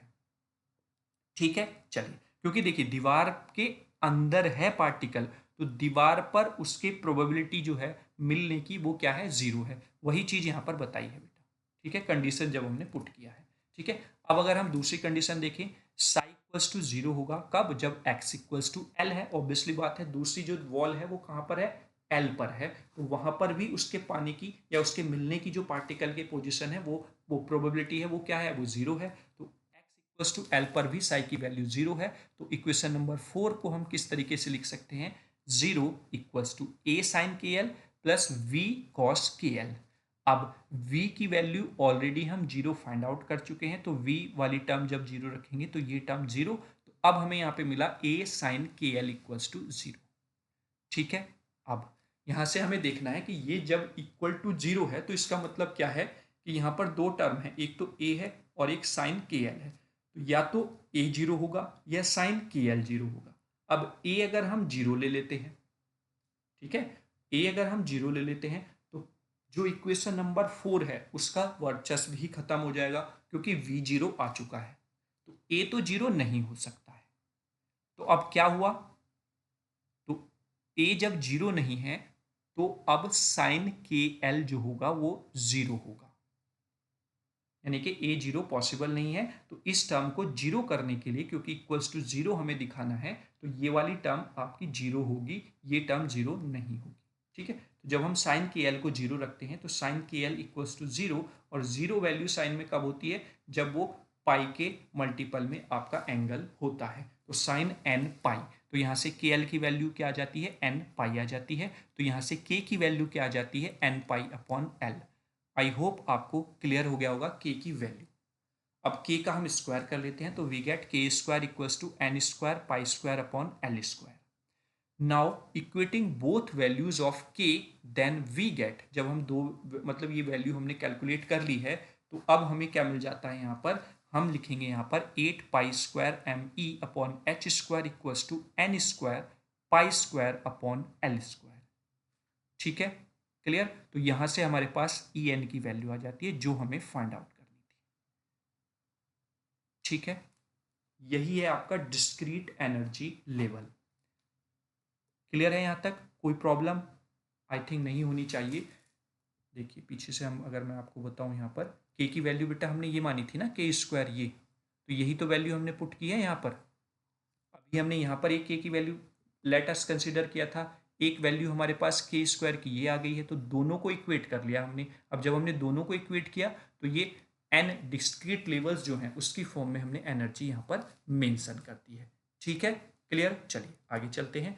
तो ये En जो है ये अब आपका डिस्क्रीट एनर्जी लेवल आ गया है, यानी कि यही बताएगा हमें पहले एनर्जी लेवल पर, यानी कि n इक्वल्स टू 1 पर क्या एनर्जी होगी, n इक्वल्स टू 2 पर क्या एनर्जी होगी, इस तरीके से। तो यहां से कंक्लूजन क्या निकलता है, it is clear that inside an infinite deep potential will the particle cannot possess any amount of energy। कोई भी एनर्जी का अमाउंट वो पॉजेज नहीं करता है। It can have only discrete set of value of energy. वो जो energy उसके पास होती है वो डिस्क्रीट फॉर्म में होती है बेटा। उसके पास कोई पर्टिकुलर ऐसी एनर्जी नहीं है कि वो पूरा हम एनर्जी को डिफाइन कर सकें वहां पर। उसके पास जो एनर्जी है वो डिस्क्रीट फॉर्म में है। यही ये यहाँ पर हमको रिप्रेजेंट कर रहा है फॉर्मूला। आई होप आपको ये चीजें क्लियर हो गई होंगी। ठीक है, यहाँ तक आपको क्लियर डेरिवेशन पूरा। चलिए अब आगे हम बात कर लेते हैं इसकी। आगे अगर मैं इसकी बात करूं डेरिवेशन की, तो यहाँ पर हमें अब निकालना है आइगन फंक्शन, जिसको हम आइगन वैल्यूज भी आगे बोलेंगे। तो for obtain the value of a applying this normalisation condition, that is normalisation condition क्या पुट करेंगे, 0 से L लिमिट किसके लिए, साई फंक्शन के लिए। और हमने बात की है वन डायमेंशनल एक्स डायरेक्शन में आपका मूव कर रहा है। तो जो नॉर्मलाइज कंडीशन हो जाएगी वो 0 से L आपका बॉक्स की लेंथ है, साई एक्स का स्क्वायर, क्योंकि साई का स्क्वायर मैग्नीट्यूड अगर हम लेते हैं तो वो उसकी पोजीशन बताएगा हमको, वेव की, पार्टिकल की पोजीशन उस बॉक्स के अंदर। ठीक है, तो ये हो जाएगा आपका। तो हमें यहां से यही चीज फाइंड आउट करनी है, dx इक्वल्स टू वो हम 1 ले लेते हैं। ठीक है, क्लियर। क्योंकि अभी हमें इस a की वैल्यू भी निकालनी है, जो हमने अभी v की वैल्यू निकाली थी ना पीछे कांस्टेंट की, a की वैल्यू भी रह रही थी, वो हमें यहाँ पर निकालनी है। तो 0 से L यहाँ पर हम साई की वैल्यू पुट कर देते हैं, जो ये यहाँ पर हमने लिखा है ना साई स्क्वायर। तो हम ये साई की वैल्यू को जब पुट करेंगे तो यहाँ पर हो जाएगा a square sine square n pi x upon L into d x equals to 1। ठीक है, अगर मैं यहाँ पर देखूं तो एक यहाँ पर ट्रिग्नोमेट्री का कॉन्सेप्ट होता है कि sine square a equals to half 1 minus cos 2a। ठीक है, तो यहाँ पर हम इस साइन स्क्वायर ए की जगह पर ये जो प्रॉपर्टी है इसका यूज करेंगे। Then we get a square 0 to L half 1 minus cos 2 n pi x upon l d x equals to 1। चूंकि जब हम इंटीग्रेशन करेंगे तो स्क्वायर का इंटीग्रेशन हम नहीं कर पाएंगे साइन में, तो इसलिए हमने इस टर्म का यूज कर लिया। ठीक है, अब हम पार्ट्स इसका डिफरेंस वो सॉरी इंटीग्रेशन करेंगे। शायद मैंने डिफरेंशिएशन बोल दिया था, हाँ इसलिए हमने इसको यूज किया क्योंकि इंटीग्रल नहीं कर पाएंगे। तो हमने ये टर्म इस तरीके से लिख ली। जब हमने इसका इंटीग्रेशन किया तो आप देख रहे होंगे पहले इंटीग्रेशन होगा इस टर्म का, फिर इंटीग्रेशन होगा इस टर्म का। तो जब 1 का इंटीग्रेशन होगा तो वो x ही आ जाएगा, क्योंकि हम x के रेस्पेक्ट में इंटीग्रेशन कर रहे हैं। जब हम साइन का इंटीग्रेशन सॉरी कॉस का इंटीग्रेशन करेंगे तो वो हो जाएगा साइन। तो साइन 2n पाई एक्स अपॉन एल, और फिर इस 2n पाई एक्स अपॉन एल का भी इंटीग्रेशन करेंगे x के रेस्पेक्ट में। तो x है यहाँ पर तो 1 हो जाएगा x, दैट मीन्स आपको 2n पाई अपॉन एल ही मिल जाएगा 1 अपॉन में। ठीक है, तो इट बिकम्स 1 अपॉन है था तो l उल्टा हो जाएगा, l अपॉन 2n पाई आपको यहाँ पर मिलेगा। लिमिट आप पुट करेंगे 0 से L। जब आप लिमिट पुट करेंगे तो आपको मिलेगा a square l by 2 equals to 1, चूंकि 1 आपका यहाँ पर चल रहा है। यहाँ से क्या मिल जाएगा आपको, L मिल जाएगा। जब आप ये लिमिट पुट करेंगे, लिमिट पुट करके देख लेना आपको क्लियर हो जाएगा। ठीक है, तो यहाँ से मिला a स्क्वायर एल बाई 2। तो यहाँ से a की वैल्यू क्या आ जाएगी आपकी, square root of 2L, square root of 2 upon L sorry. तो ये वैल्यू उठाकर आप पुट कर देंगे तो साई एक्स इक्वल्स टू आ गया square root 2 upon L into sine n pi x upon L, जिसको आप आइगन फंक्शन बोलते हैं। ठीक है, आइगन फंक्शन आपको पता चल गया। डिस्क्रीट लेवल ऑफ एनर्जी जो En इक्वल्स टू होता है वो आपने यहाँ पर कैलकुलेट कर लिया। ठीक है, यानी कि उसी से हमें पता चला कि जो पार्टिकल है उसके पास जो एनर्जी है वो डिस्क्रीट फॉर्म में है बेटा। ठीक है, तो क्लियर हो गया यहाँ तक। चलिए आगे अगर हम बात करते हैं तो physical interpretation of wave function की, और हम यहाँ पर बात कर लेते हैं, जो कि आपको क्या कहते हैं कि ये बता रहा है कि जो आपका पार्टिकल है इसमें एक वन डायमेंशनल बॉक्स में उसके पास जो एनर्जी है वो डिस्क्रीट फॉर्म में है। ठीक है, क्लियर। चलिए अब हम फिजिकल इंटरप्रिटेशन की बात करें इस वेव फंक्शन की, तो उसको हम आइगन वैल्यूज बोल सकते हैं। जैसे जो एनर्जी हमने निकाली थी ई एन, उसमें अगर हम एन की वैल्यू 1 पुट करें तो क्या मिलेगा, पहला एनर्जी लेवल मिल जाएगा E1 h² / 8mL², जिसको आप फर्स्ट एनर्जी लेवल E0 बोल देंगे। ठीक है। And eigen function in this state is psi1 √2/L sine n की जगह पर 1 पुट किया तो इट बिकम्स πx/L। अब यहां से क्या होगा, जो वो बॉक्स है उसमें प्रोबेबिलिटी पता चल रही है कि पार्टिकल कहां पर मिलने की ज्यादा संभावना है। तो when x equals to 0 and x equals to L, then psi1 equals to 0. That means sin 1 has maximum value at Ly2. Ly2 पर मैक्सिमम चांसेस हैं उसके मिलने की। If in ground state the particle cannot be found at the wall of the box, मतलब ground state पर जो particle है वो बॉक्स के जो दीवार हैं उन पर नहीं मिलेगा, उसकी पोजीशन वहां पर नहीं है। And the probability of finding is maximum at the centre of the region, यानी कि सेंटर ऑफ द रीजन पर मिलने की चांसेस उसके क्या हैं, बहुत ज़्यादा हैं। यानी कि x equals to 0, x equals to L में Ly2 पर बीच में उसकी प्रोबेबिलिटी ज़्यादा है कि वो पार्टिकल वहां पर मिले। ठीक है, चलिए आगे बात करते हैं। For the n equals to 2, तो आपके पास E2 एनर्जी लेवल ये हो जाएगा, that means 4 times of E0। जब आप न्यूमेरिकल करेंगे तब आप इन चीज़ों का यूज वहां पर करेंगे, जो कि मैंने डायरेक्टली शॉर्ट टर्म में आपको ये चीज़ें बताई हैं, है ना। For the value of x0 L/2L, psi2 क्या होगा, 0 होगा। दैट मीन्स आइगन फंक्शन आपका ये हो जाएगा। जब आप 2 वैल्यू पुट करेंगे n की, तो यहां पर जो पॉसिबिलिटी होगी, अब चूंकि अब इन दोनों के बीच में भी मिल सकता है, इन दोनों के बीच में भी मिल सकता है, यानी कि Ly4 और 3Ly4 पोजीशन आपकी हो जाएगी पार्टिकल के मिलने की। ठीक, तो पहले आपका ये पोजीशन Ly2, अब आप अगर इसको दिखाएं तो यहां पर पोजीशन है कि यहां पर मिल सकता है, यहां पर मिल सकता है, यानी कि Ly4 और 3Ly4 पर। ऐसे ही आप फर्दर n इक्वल्स टू 3 के लिए देख सकते हैं, वो आपके लिए हो जाएगी 0 Ly3 2Ly3 या L। फिर ऐसे ही 3 के लिए देखें, मैक्सिमम जो पॉसिबिलिटी है Ly6 Ly2 5Ly2। इस तरीके से आपको यहाँ पर देखने को मिल जाता है डिफरेंट डिफरेंट लेवल्स पर कि पार्टिकल उस बॉक्स के अंदर कहाँ कहाँ पर पोजीशन उसकी मिलने के चांसेस ज़्यादा है।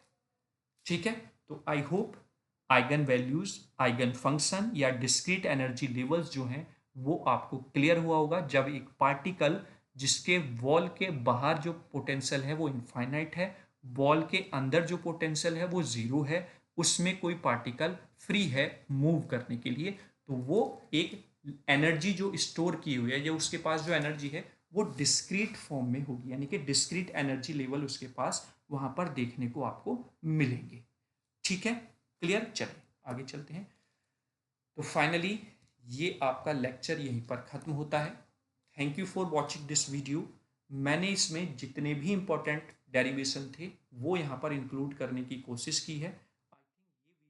और वन शॉट वीडियो के कंपैरिजन में लेंथी हो गया है, लेकिन यहाँ पर जो भी डेरिवेशन हमने किए हैं, तीनों चार डेरिवेशन हमने किए हैं, Planck's radiation, Compton, time dependent independent, और आपका ये particle in one dimensional box. Definitely 2 derivation आपको पक्का एग्जाम में मिलेंगे ही मिलेंगे, और तीसरे टॉपिक से हो सकता है आपको न्यूमेरिकल देखने को मिल जाए। तो बहुत ज़्यादा इंपॉर्टेंट है आपकी ये one shoot video unit number first के लिए। अगर आप इस वन शूट वीडियो को ही देख जाते हैं तो 14+ मार्क्स आप इस यूनिट से अचीव कर सकते हैं, 14+ मार्क्स एक ही वन शूट वीडियो से। तो आप इस पर कमेंट जरूर करें, आपको सेशन कैसा लगा। इतनी देर तक हमने मेहनत की है, प्लीज़ आप भी बैठकर इसका आनंद लें और पूरा वीडियो आराम से देखें। कहीं पे भी कोई प्रॉब्लम है तो आप वीडियो को रोकिए, रिवाइज कीजिए, फिर पीछे से वीडियो को फिर आप देखिए, आपका डाउट आराम से क्लियर हो जाएगा। ठीक है, कमेंट बॉक्स में कोई भी आपका सजेशन हो वो भी आप लिख सकते हैं। किसी भी तरीके से आप सजेस्ट करना चाहते हैं कि और इम्प्रूवमेंट हम क्या कर सकते हैं आपको बेहतर चीज़ें प्रोवाइड कराने में, ठीक है, तो वो बेहिचक आप कमेंट बॉक्स में लिखते हैं। वीडियो को ज़्यादा से ज़्यादा शेयर करें, जैसा कि मैं शुरुआत में भी आपको बोलता हूँ, जिससे कि ज़्यादा से ज़्यादा बच्चा हमसे जुड़ सके और ज़्यादा से ज़्यादा बच्चा वीडियो का लाभ उठा सके। हेल्पलाइन नंबर भी हमारा है 8273 708952। आप हमसे इस पर भी जुड़ सकते हैं, इसके थ्रू कॉल या व्हाट्सएप के माध्यम से भी हमसे जुड़ सकते हैं। अपना सजेशन, अपना फीडबैक अगर आप कुछ देना चाहते हैं तो वो आप हमें इससे दे सकते हैं। साथ ही साथ दूसरी बात मैं आपको ये भी बताना चाहूँगा कि अगर आप कोई हेल्प भी हमसे लेना चाहते हैं, मतलब एजुकेशन से संबंधित, कि सर याद नहीं हो रहा, कैसे हम प्रिपरेशन के लिए प्लान करें, तो वो भी आराम से आप डिस्कस कर सकते हैं, क्योंकि प्रॉब्लम का सॉल्यूशन तभी है जब आप डिस्कस करेंगे। बच्चे डिस्कस करते हैं और वो कहीं ना कहीं जो हम उसको मार्गदर्शन देते हैं वो उससे सेटिस्फाई भी होते हैं, और कहीं ना कहीं उनको 1 या 2% अगर मैं कहूँ तो वो लाभ उनको जरूर मिलता होगा हमारी स्ट्रेटेजी से। ठीक है, तो अंत में चैनल को अगर सब्सक्राइब नहीं किया है तो प्लीज़ आप चैनल को सब्सक्राइब कर लें, बेल आइकन को प्रेस कर लें और वीडियो को ज़्यादा से ज़्यादा शेयर कर दें। और अगर ये पूरी मेहनत हमारी आपको सही लगी है, अच्छी लगी है, तो अंत में वीडियो को आप लाइक भी जरूर करके जाएं। ठीक है, तो thank you for watching again, और दिल से आप सभी का बहुत बहुत धन्यवाद। जिस तरीके से आप हमारी हेल्प करते हैं, ज़्यादा से ज़्यादा बच्चों तक हमारी इस मेहनत को पहुंचाते हैं, उसके लिए आपका तहे दिल से धन्यवाद। चलिए मिलेंगे अब किसी और वीडियो के साथ, तब तक के लिए जय हिंद, जय भारत। और आपका फिजिक्स का पेपर बहुत बेहतर जाने वाला है, बहुत बेहतरीन जाने वाला है। बस जैसे आपको गाइड किया जा रहा है वैसे आप डेली बेसिस पर पढ़ते रहें। बस एक ब्रह्मास्त्र और हमारे पास रहा है फिजिक्स के लिए, जो कि है आपका मॉडल पेपर। पिछले सेमेस्टर के लिए भी हमने एक मॉडल पेपर आपको अवेलेबल कराया था, वो हमारे यूट्यूब चैनल पर अवेलेबल है। आप जाइए उसको भी प्रिपेयर कर लें, वहाँ से भी आपको आइडिया लग जाएगा कि कौन से क्वेश्चन को हम इम्पोर्टेंस देते हैं। ठीक है, चलिए, थैंक यू सो मच। जय हिंद, जय भारत।